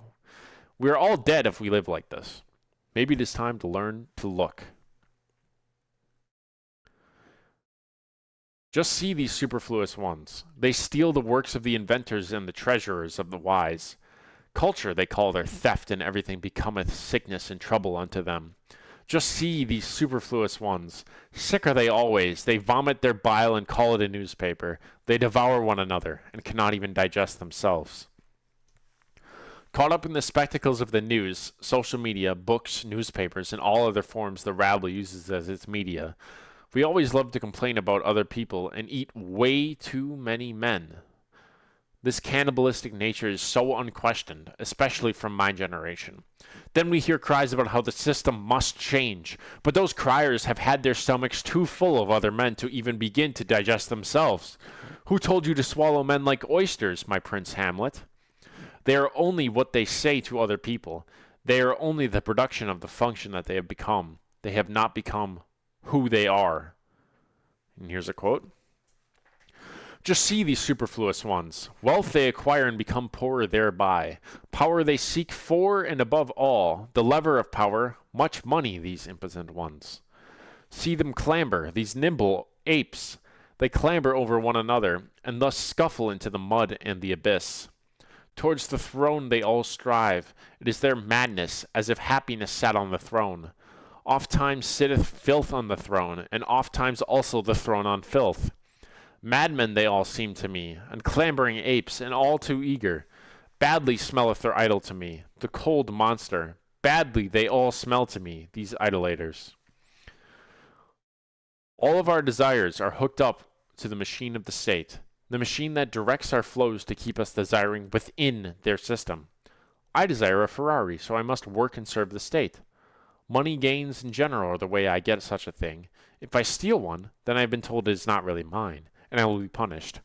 There's no way out for that. The only way I can strive to increase my status, Ferrari equals status, is by employment under the state. The state determines what we want and determines how we get it. We owe our lives to the state to buy and become commodities. My brethren, will ye suffocate in the fumes of their maws and appetites? Better break the windows and jump into the open air. Do go out of the way of the bad odor. Withdraw from the adultery. What is that? Did I say that wrong the first time? Whatever. Of the superfluous. Do go out of the way of the bad odor. Withdrawn from the steam of these human sacrifices. Open still remaineth the earth for great souls. Empty are still many sites for lone ones and twain ones, around which floateth the odor of tranquil seas. Open still remaineth a free life for great souls. Verily, he who possesseth little is so much the less possessed. Blessed be moderate poverty. There, where the state ceaseth, there only commence the men who is not superfluous. There commence the song of the necessary ones, the single and irreplaceable melody. There, where the state ceaseth, pray look thither, my brethren. Do ye not see it, the rainbow and the bridges of the Ubermensch? Is the ending of this quote not the perfect preamble to a reevaluation? Look at your life and see where you are fitting in exactly how the state wants you. There is a freer world beyond it. Do you not see it? Where our desires are not withheld by enslavement. This is the choice, though, to purposely work against comfort. We have to choose to pursue this freeing path of our own creation. We have to choose to see the rainbow, and choose to cross this bridge. Where the state ceaseth, we just addressed this not too long ago, my friend. The state now having ceased, we can finally see again the rainbow and the bridge of the Ubermensch. The zenith that man is ought to strive for, the prosperity of humanity. But we must see it, we must create it, for man is too susceptible to finding yet another divine body to attach blind devotion to. Too much does human existence exist devouring one another, with no time to digest and create the brick road of the path to the Ubermensch. Free yourself. One should not be mad at the state or at God for lying to them, but mad because they believed them. Now without that, they are deceived and have no room for creation. God is left a vacuum, but the rest of his body still lies in morality and the instinct to devote to the divine. All creative powers should be directed into each one's vacuum. This is our task. Next section is intellectuals for the state. If the state be firmly enough established not only to initiate, but control education and bear its whole weight, such breadth will merely profit the competition of the state with other states, A highly civilized state generally implies, at the present time, the task of setting free the spiritual forces of a generation, just so far as they may be of use to the existing institutions. Setting free the spiritual forces of a generation refers to letting one's mind wander while still in their state-sanctioned role. A professor may let their mind wander and come up with a multitude of different ideas for research. Let me find a way to analyze EU sanctions. Let me find a way to determine what people think about conspiracy theories. Let me investigate the Russian-Ukraine war, so far away from me. Let me determine if AI has rights or not. Let me use my math obsession to try and slot social phenomena into a calculation, a dehumanization. Let me investigate what's going on with the school-to-prison pipeline. All these endeavors are useless. For how do they contribute to the art of life? Letting one's mind wander here is set for a purpose. Have we seen this yet? Talking about these issues won't do anything. Being trained to research these scenarios won't make the people actually affected better off. Anyone spending hours on research such as this ought to say, "I will do nothing to shake anything up, I promise," and their faculty partners will respond, "Good, I will now give you a salary and a pension. Now go away and make the next generation do this as well." Then a quote, "Yes, the university philosophy should have on its monument, 'It has hurt nobody.' But this is rather the praise one gives to an old woman than to a goddess of truth." The rewards given to one who appeals to the system, their strength is based on that socio-political sphere. A professor's strength is based on an educational sphere. Strength, which again, is not strength of their own creation. They have to pump out research like a machine. It is seeking comfort by maintaining their status as a cog within the educational machine. Do we see how this is a denigration, a degeneration of life? Such intellects, but are they even, if they fall to this denigration, have evaporated up into the cloud of education made of many of the smartest people, but here we have already lost the true meaning of what to be smart is. Here's a quote. "In fact, all these considerations go to prove the aim of culture is most unknown precisely where the interest in it seems liveliest. The state may trumpet as it will its services to culture. It merely helps culture in order to help itself, and does not comprehend an aim that stands higher than its own well-being or even existence. The businessmen in their continual demand for education merely wish for business." The culture cloud, part of the state, American culture, is a culture with the state's name attached to it. What does a strong culture do when it is called American culture, German culture, etc.? Well, that culture I like is associated with the state, meaning the state is the one responsible for making the culture I belong to so good. So we should preserve the state. Do you see how this acts as a leech onto our identity? The last thing one wants to do is shatter the idea of who they are, even when everything they are is something that they have either bought or been told. The idea of who they are is something that they are only an infinitesimally small part of. One would rather name themselves by something that they thought was beautiful on a day-to-day basis than anything else. I'm the sound of strong wind blinding my ears. The last part of this quote is about businessmen. Demand for education is demand for business, as the education system exists for preparation for the workforce, for the enslavement of man. One could learn everything useful from education without it being in a structured system. It is just that society is too concerned with truth pursuit, the will to truth, over the artful nature of mankind.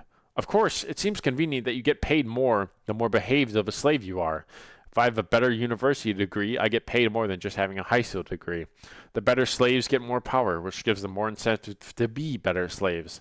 It has gotten so bad. Everyone has at least had the thought once they are part of the factory that goes high school, college, job, at least in America. We've seen the problem, but all that is left is to solidify the path out. What about us, who are within the education system yet also have that revolutionary, reevaluated flair to our souls, that fire that burns more than others, the inherent greatness we exhibit over our peers and professors? I fear they will never have the chance, as the state would never venture to give men these positions, for the simple reason that every state fears them, and will only favor philosophers it does not fear. Well, if it is not the truth predicted for us, look at the supposed top universities picked by the capitalists. They are all too full of neoliberals. Do you ever think that these glorified academics would be the ones to challenge the same body of clouds that gave them their glorification? Do we see how this structure is reinforcing and controlling? Nietzsche knew about this. He alluded to it. What if this cry were the ultimate object of the state, and the education, or leading to philosophy, or merely a leading from philosophy. Has this role of education now been made perfectly clear? It is about preparing you to be something rather than becoming who you are. This education, this philosophy, is a leading towards enslavement, employment, rather than a leading towards freedom. Becoming who you are is a task that is extremely rare among the educated, if at all. And here's a quote. As long as this imitation thinking continues to be recognized by the state, the lasting effect of a true philosophy will be destroyed, or at any rate circumscribed. Let the philosophers run wild. Forbid them any thoughts of office or civic position. Hold them out no more bribes. Nay, rather persecute them and treat them ill. You will see a wonderful result. Everything will be left suddenly empty, the birds flown, for it is easy to get rid of bad philosophers. One only has to cease paying them. The state has never had any concern with truth, but only with the truth useful to it. That was some fucking weird sneeze. I was trying to finish the sentence before I actually sneezed. God fucking damn it. Did you hear that shit? I didn't even get it out, bro. It was like a fucking achoo sneeze. God damn it. I hated that. Whatever. Okay. Rather with anything that is useful to it. Be it truth, half-truth, or error. And now I'm fucking yawning.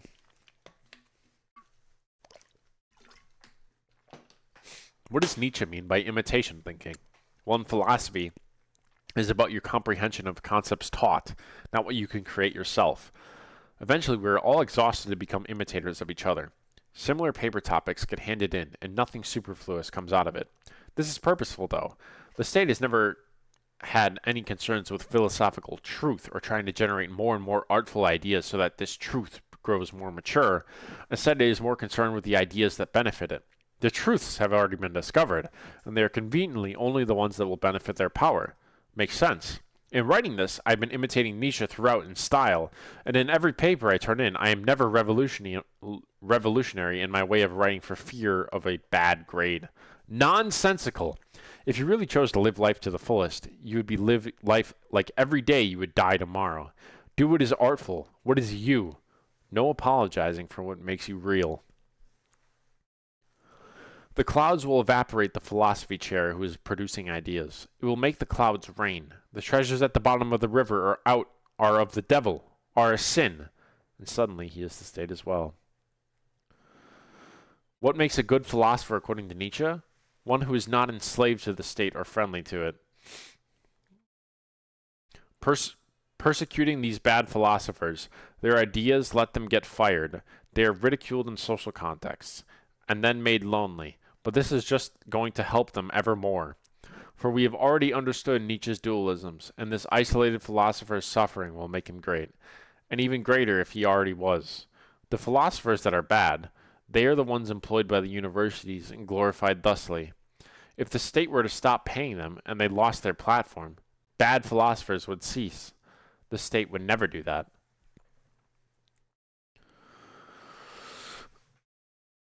Then we got a quote here. Thus, the establishment of a higher tribunal outside the universities to protect and criticize them with regard to culture would seem a most valuable thing, and as soon as philosophy could sever itself from the universities and be purified from every unworthy motive or hypocrisy, it will be able to become such a tribunal. It will do its work without state help in money or honors, free from the spirit of the age as well as from any fear of it, being in fact the judge, as Schopenhauer was, of the so-called culture surrounding it. And in this way, the philosopher can also be useful to the university by refusing to be a part of it, but criticizing it from afar. Distance will lend dignity. Do we know what unworthy motives are? Those motives in service of the state? Now what are these? These are any interests involved with the clashing of the masses, politics, celebrities, and other short-lived, non-impactful situations. Anything that takes mental energy than necessary when its influence is so incredibly low in life. What Nancy Pelosi did one day is of zero concern to me. Philosophizing is an art. As such, it is made through the will to power, and one must be responsible enough to have it not harnessed through the state in any way. If this co-optation occurs, the beauty within is certain to deteriorate. The last part, distance will lend dignity, is seen throughout all of Nietzsche's works. Too much engagement with man leads to misanthropy. Now we have our section on pity. Nietzsche's most warned of emotion, pity. Through this analysis of pity, we will be able to look once more onto society as though we were to structure it, following our metaphors and definitions from earlier. Here's a quote. Certainly we should exhibit pity, but take good care not to feel it, for the unfortunate are so stupid that to them the exhibition of pity is the greatest good in the world. Observe children who cry and scream in order to be pitied, and therefore wait for the moment when they will be noticed. Live in intercourse with the sick and mentally oppressed. And ask yourself whether that ready complaining and whimpering, that making a show of misfortune, does not, at bottom, aim at making the spectators miserable. The pity which the spectators then exhibit is insofar a consolation for the weak and suffering, and that latter recognize therein that they possess still one power, in spite of their weakness, the power of giving pain. My monitor dimmed again. What does it mean then that we are certain to exhibit pity but not feel it? Pity is the last power of the weakest, as that can inflict pain. Pity is when you feel bad for other people, often regarded as virtue. If one pities and claims to have too much on their plate, I ask them, why then did you decide to take other people's food? Pity is different from empathy or sympathy. It is when you're exhibiting a negative feeling or a negative emotion from someone else's actions. Then with this negative emotion, it leads you either to a worse place for yourself or to alleviate your negative emotion by helping the one who invoked pity. Pity is an invocation of feeling bad, or a negative emotion when coming to know of someone else's situation. Then as a result, it weakens you. This ends up at some point being the only tool the weak have left, to have someone feel bad enough for them to help them. It is the last exhibition of their strength. Children are a good example of pity. When a child is crying and screaming, it is done so that one would feel bad enough to address their needs, or perhaps be so annoyed that they concede to the child's demands. Children are in the same group of society as the sick and old. These are the weak, who use pity to survive. Nothing is exactly wrong with invoking pity yourself. It is the will to power at work again, creating the weak to be subservient to pity and thereby increasing the effect of your power. Any parents would certainly attest to this, that this pity, crying and screaming from children, at the end makes a parent more and more miserable. Of course, we are told to love our children, right? This is the only power that the weak hold, to pity. The child is the one responsible for manifesting their own will to power, signaling to parents in various ways to keep themselves alive. Perhaps infants are the strongest of all of us in this regard. What does this look like in a grown-up society? Protesting, activism, chanting for rights to be given to them by power. The powerful eventually can't take the crying anymore, and after so much of it, they either shut it up or listen. This is only exhibited by insecure powers. Activist subjects are the grown-up child, the pity creature. They must cry and scream to have even a chance of fulfilling their desires. This is all that is left in opposition to the contemporary state. An individual is so weak in comparison, all one can do is cry. The strong simply make their desires a reality. That's all it takes and all it will ever take. No screaming required. There's no meaningful change, yet all you have done is cry about it instead of making it happen. The unfortunate derives a sort of pleasure from this feeling of superiority, of which the exhibition of pity makes him conscious. His imagination is exalted. He is still powerful enough to give the world pain.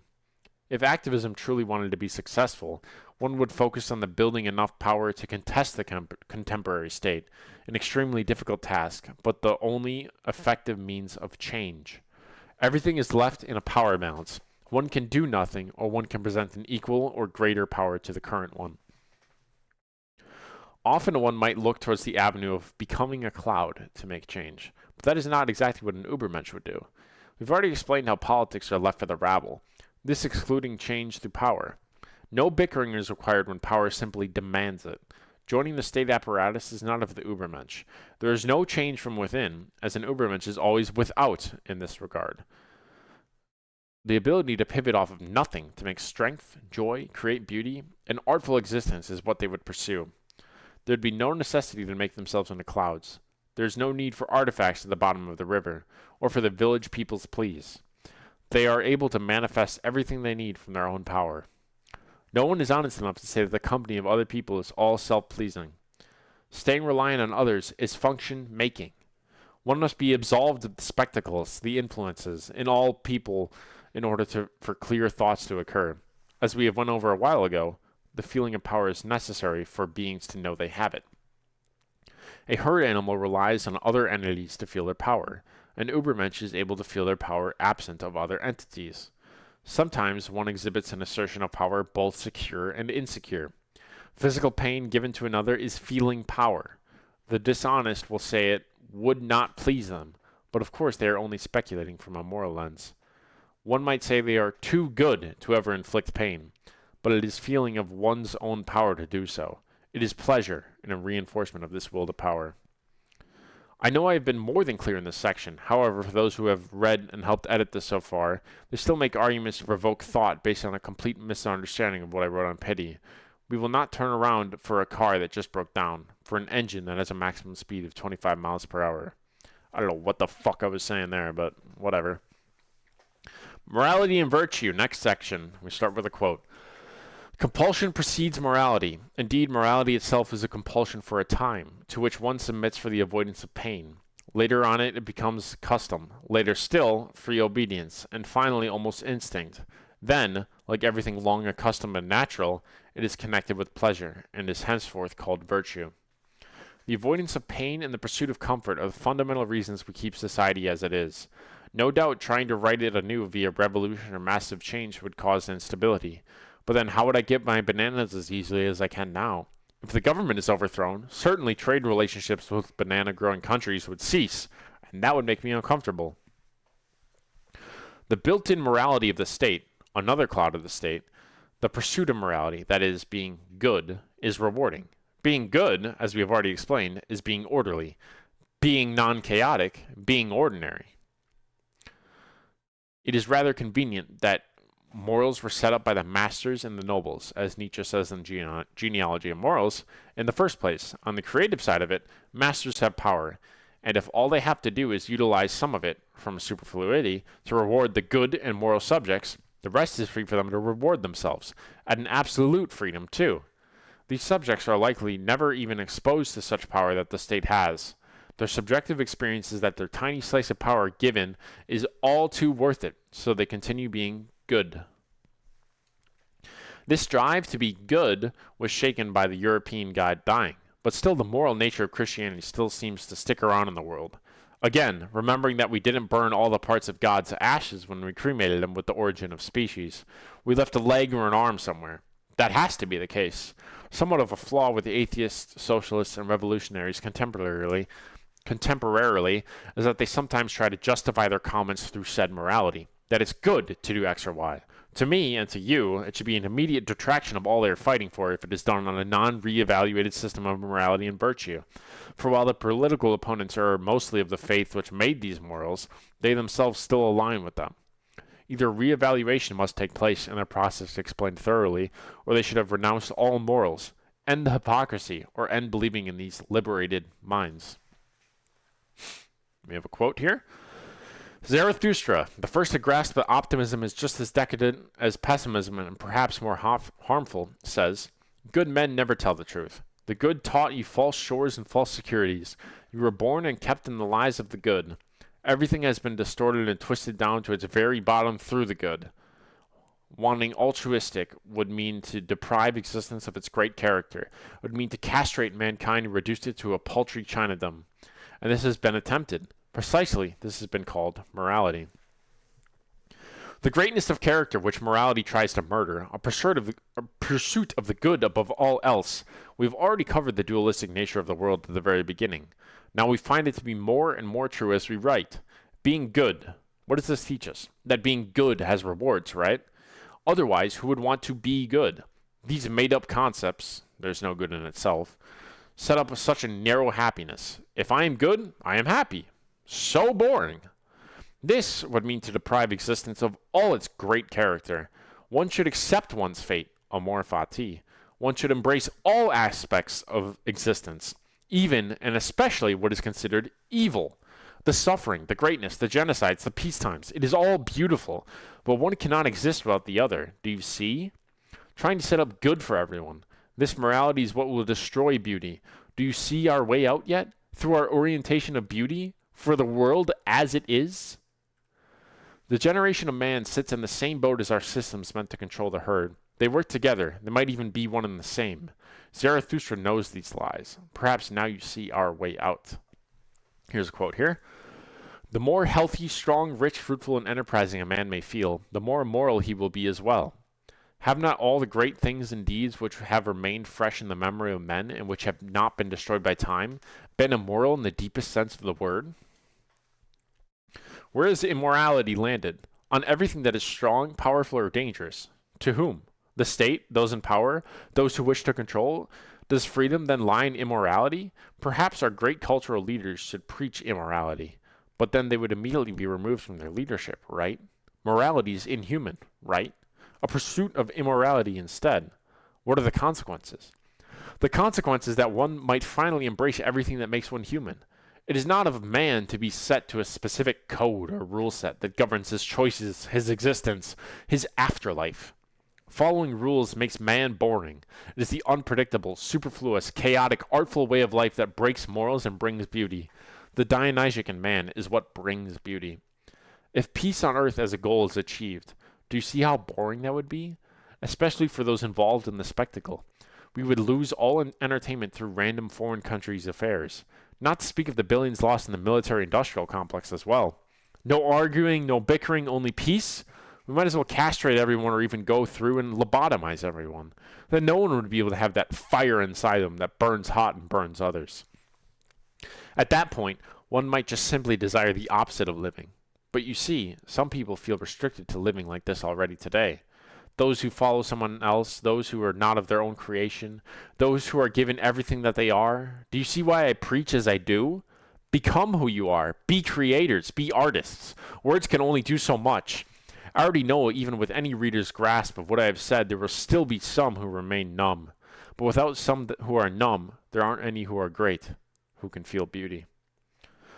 The existence of great men is rare. The majority will not be great men, and that was said earlier by looking at a bell curve. Unfortunately, through our peacemaking, pity, and democratic ideals, we let the inherently weak have power.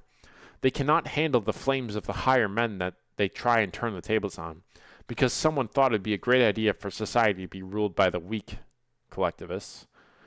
We have been breeding slavery and rule following to subordinates forever now, to the point where a strong man will appear and everyone will immediately be scared of him instead of inspired. They will fire him before they let him have power. Do you see how the world of the weak has been made?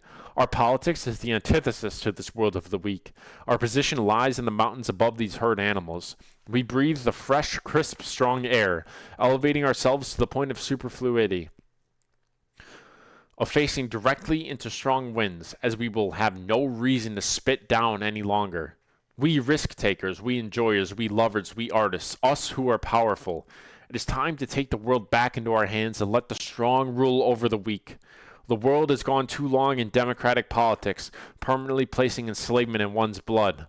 The last of us of the Ubermenschlich, need to bring back might, for we know that might will give us right. Our metaphysics will provide for us, as long as we have not all died off already. Chad, it's time for the conclusion. Man lost purpose when science killed God. God is dead. Man in the mid-18th century was questioning their faith in the Judeo-Christian God. Science had originated new doubts in man. This led to a purposeless life, as faith was the spearhead of determining man's purpose. Man, as a result, was devastated and lost. Without purpose, one strives toward nihilism, a negative and pessimistic perspective that the world was meaningless and it was to be hated for that. On the other hand, one might choose to pursue truth through science, nationalism, or another practice subservient to the state to find purpose. We found issues originally with the idea of one finding their purpose, but what was proclaimed that convinced us it was important to even have one. Our prescription thus became a critique of a subject to put it on into our lens, an abandonment of divine purpose as it enslaves you, meaning that one thinks one ought to devote oneself to a higher order, a divine entity, but no longer. If we are creators with power, at that point, it is not that we are failing to live up to a purpose, but that the purpose is lacking. Our prescription is one of directionless motive, one which is not set to be attained as a static thing, a prescription which can never be labeled or categorized, an eternal wandering. The most powerful natures resonate strongest with this. that we are all more than a simple given purpose. The case is clear when we talk of a purpose ordained by the state. What does this mean? Serving your country, as one ought to die for the most possible number of people in order to ascribe value to their existence. Being a good employee as you're benefiting everyone in the company. Setting your goal to reproduce, to provide more state servants and proletariat children, where powerful natures differentiate from this given purpose, is that they do not base themselves on the spheres of others. They do not die for the most possible number. They die for the greatest or not at all. The strongest perspective on life is not one of enslavement to the most, but of greatness of power. Only the power in someone should be constitutive of their existential valuation. The definition of a purpose is taking away from the idea of a purpose in the first place. For ye of the sand, one should always seek to be a becoming, a strength that is growing. Übermenschlich. The ideas of a good and bad are now subject to skepticism in this vacuum of purpose. Let us keep it that way. Do not forget the work done with God's death. Others will try and find an ear or a tooth left by an unemployable crematory technician. Our freedom can only be grasped through a transcending of traditional morals. The solution to a godless world without purpose is through creation. Becoming who you are is amor fati to how you are. Loving one's fate does not mean changing for others or failing to stand up for yourself. Keeping your authentic self means being rude when you have to, nice when you have to. There's nothing that you should let get in your way of becoming truly authentic. This amor fati is a love of all facets of existence possible. One should not reject themselves based on their principles, but throw away the principles entirely and let the wild beast roam free. This power to manifest this freedom then comes with art creation. One can choose a medium and reflect their human existence on such, creating something beautiful. Anything can be the medium to which you do art. This is a path that can be brutal and cruel by accident. Napoleon Bonaparte was the artist of the political medium, who he was directly reflected onto the canvas of politics, making for a beautiful existence along with it. Übermenschlich art is art where the medium can constantly change and the art creation never stops. The beauty never stops. If an Übermensch were locked in a room with white walls, no stimulation, no window, and only periodical food, an Übermensch would still be able to make art. While being perhaps only in the mind, one's orientation of finding and making beauty in all, even that which is weak. That is an orientation of a higher degree, and what represents my interpretation of the Übermensch, regrettably too well defined. It is the most uncomfortable to place yourself in kinds of situations where you have to create in order to avoid the hellscape of boredom. Perhaps that is why the only strongest natures take up this conquest of voluntary suffering. Nietzsche's last man is the antithesis to the Übermensch. The last man is one who is always resting in comfort, always pursuing comfort. One who does not ever find themselves in the hellscape of boredom, never a thinker, an unartistic nature, and thus a nihilist at heart. One who bases all of their strength off of external sources and never from within. This is what we seek to conquest away from. This all too comfortable lifestyle that drives the beast of humanity into the caves. Those who have the reins are able to steer the chariot, but let's hope they do not run off a cliff with it. Addictions find themselves in comfort. New technologies also find themselves similarly. It is easier to stay comfortable when interacting with others through a screen, with something you know will be fun, something so easy to get. This quickness to alleviate boredom takes the place of meaningful suffering on the path to greatness. Our dualisms can state once more that suffering is necessary for greatness. Weakness in man has come on evermore. Society and its advances have automatically placed too many men in a position of comfort. We must acknowledge and appreciate suffering in order to bring greatness. Brought individually, we can live to the utopian sufferer equality Nietzsche could only dream of. This requires strength and a lot of it. Declines in those who are great comes at an increase in those who are not. Again, we are the ones with the reins. One feels free in their strength. Remember the example of different people having different skills, piano, educational success? These people have strength when the pianist performs a recital for hundreds, or a scholar gets their book published. The world revolves around one's will to power manifesting, and they must also feel it. The drive for the will to power to keep going, for another whip on the reins, is an individual feeling their strength. That is a reward mechanism built into the state of existence, the dopamine hit. The state can control this, of course. Setting up rivers for canoes to go down, one would find that the canoes follow the river. setting up social structures for one to feel their strength, and one would see a subject only choosing modes of strength designed by the state.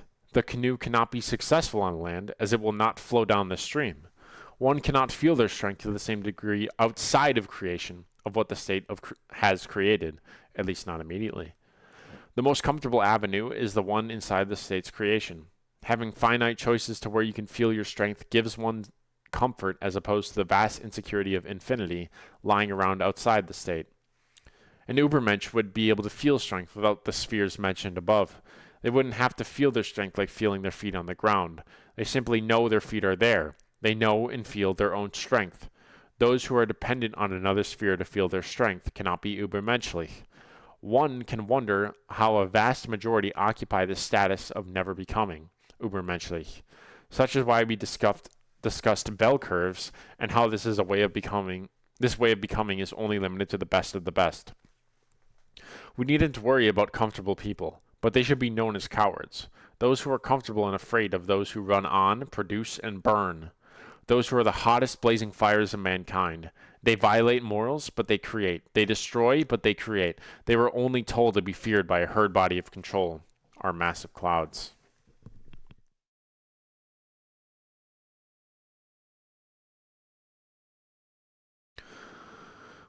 One who comes up to you crying deserves no differential treatment than another. Despite their pleas for you to help them, you owe them nothing, and you should feel nothing.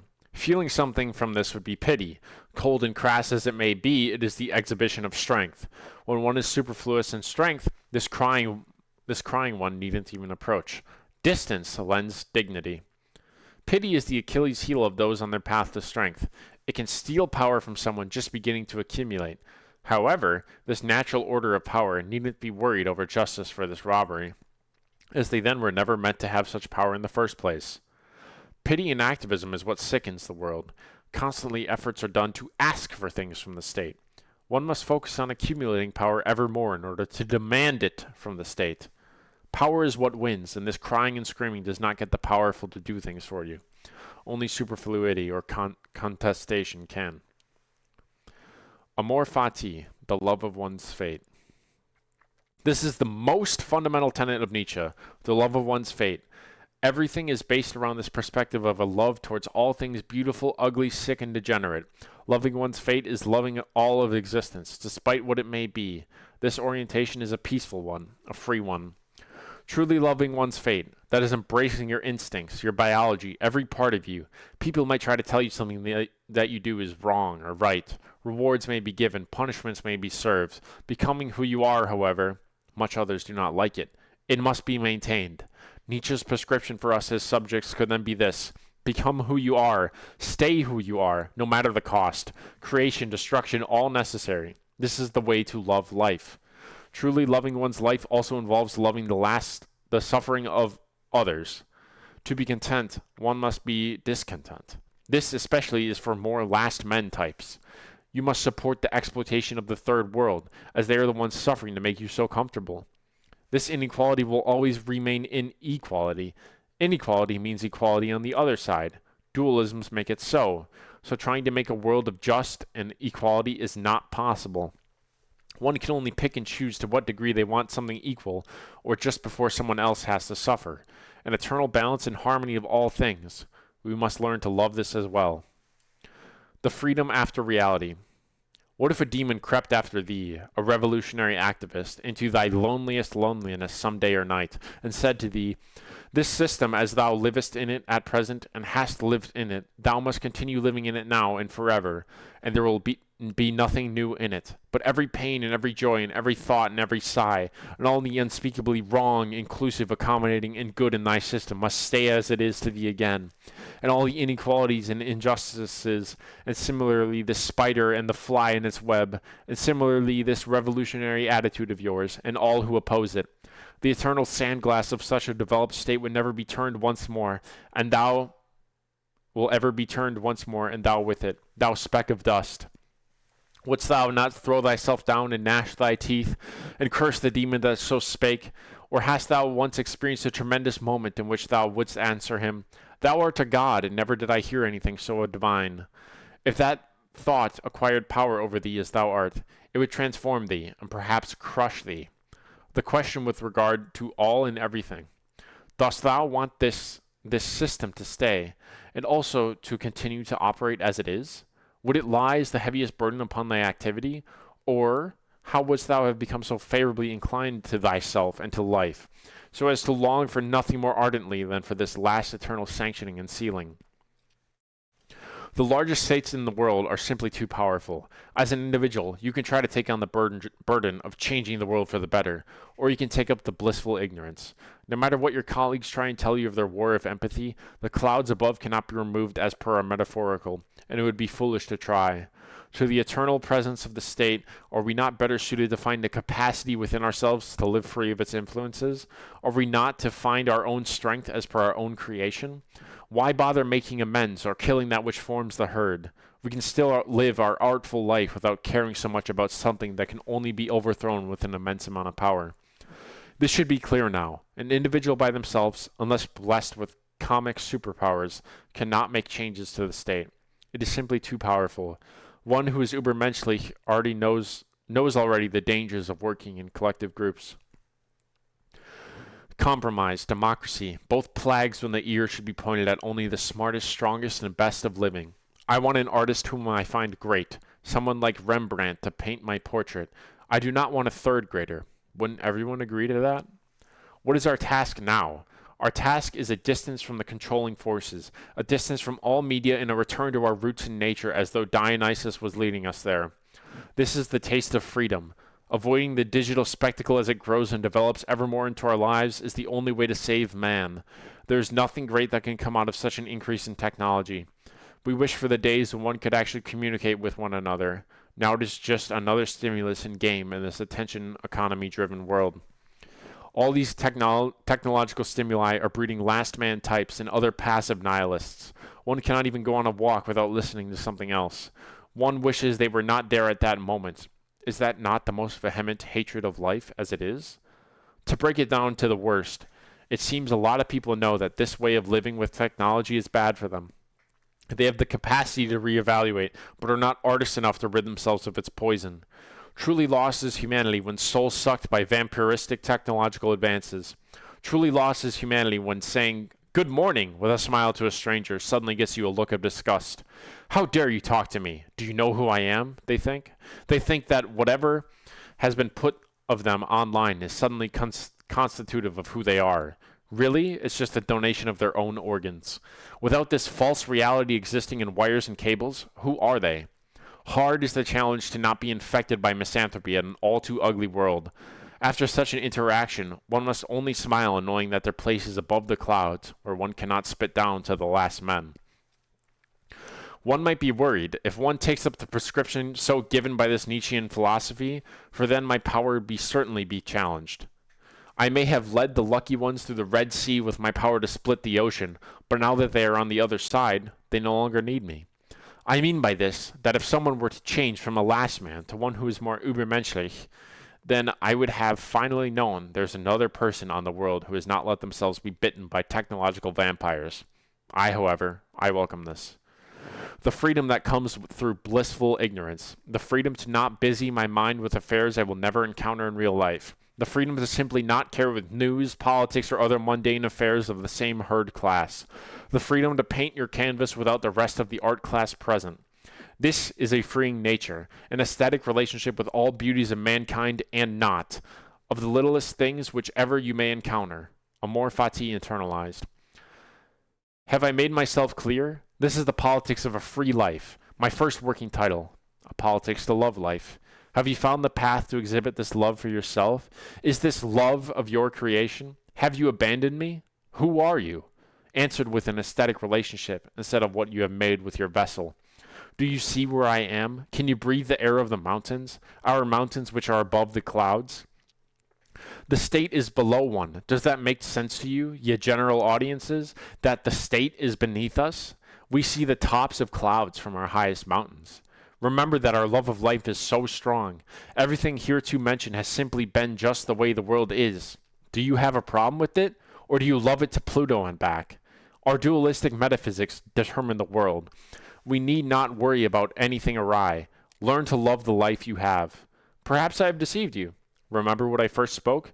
Go away now. Go away and find yourself among trees and rivers. Go away and find yourself loving what you hated before. But keep your guard. Keep your skepticism. Once more will you need me again, as I will need you.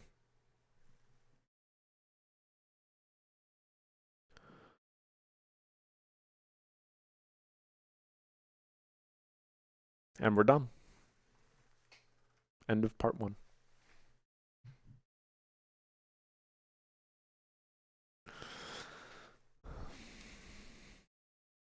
Banger ending? Dude, I was actually like, holy fuck, I'm getting chills, bro. That was actually sick. I kind of forget how fucking good of a writer I am sometimes. But like, okay. Well, now I'm done. Questions? Anything? Anybody? Why did you do that? This was for a senior thesis project for college. I chose Nietzsche because he had profound impacts in my own life.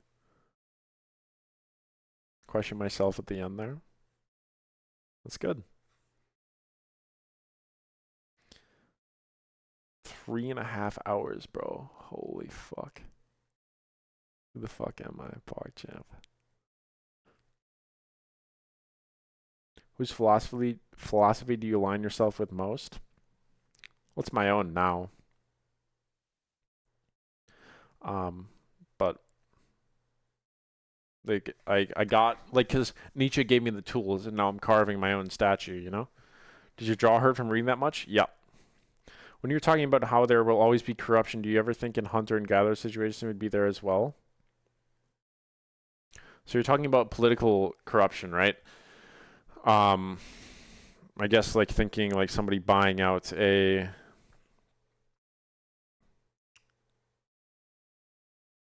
like a politician to do their bidding. So in hunter and gatherer situations, I mean, like literally think about like going on a hunt and there's somebody you don't like that's going on the hunt with you and you just accidentally shove them off a cliff. Yeah, that'd be like corruption because they're getting something they want. Like, let's say they're fucking the cave girl that you want. Yeah, it's just humans exploiting each other pretty much. Or like using their power to get something they want. Also, thanks Kai for the gifted. But yeah, the full unedited version of my entire senior thesis is 140 pages. This is 77, so what are you gonna do now?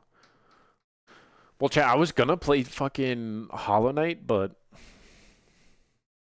maybe we just save it for tomorrow, bro. Cause like, dude, my jaw hurts like fuck. Like, dude, like I actually don't want to talk anymore. What class was the thesis for? It's like a project you sign up for. So, like the spring before the next semester when I wrote it, or like so it's you apply it spring junior year, you write it senior year, the whole senior year. You basically apply for the project, and then the only class is like you meet with other people writing it. Where can I read it myself? I'll post it on YouTube, and then I guess I can have like a link to the document there as well. But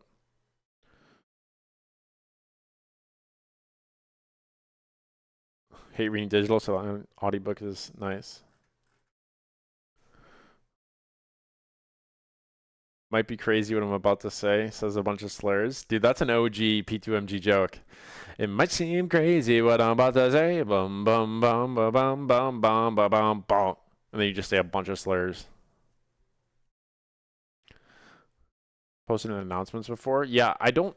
But I only thought of this again because I found the final version I sent to my thesis advisor on my laptop. You know, the one that had the Thor main on it.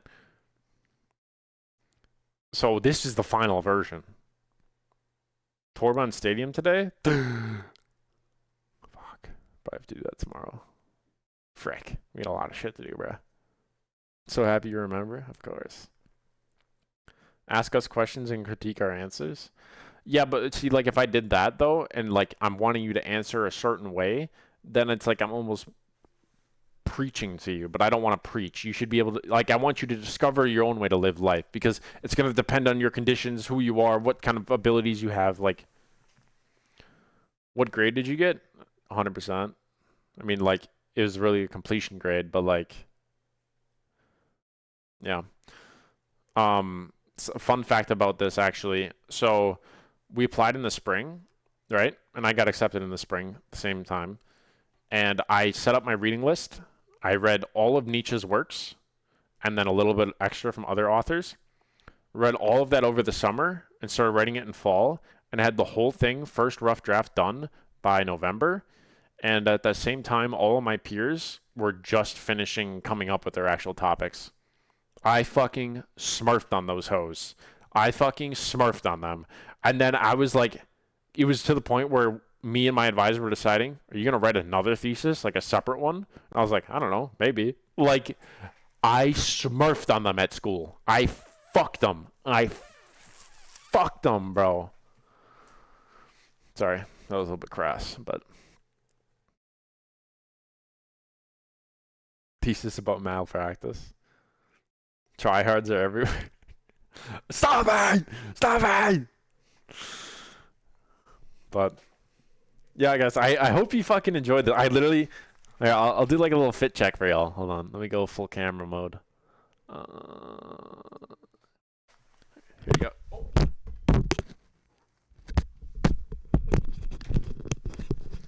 I fully dressed up. Here, you little cakesies.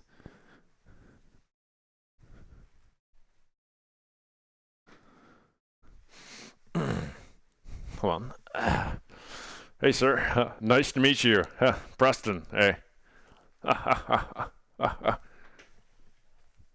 Oh, yeah, let me pull this chair up. Oh, yeah. Oh, okay, I'm just really baiting so hard. But yeah, so full fucking fit on. The accent. I didn't even realize I went into that. That's funny. But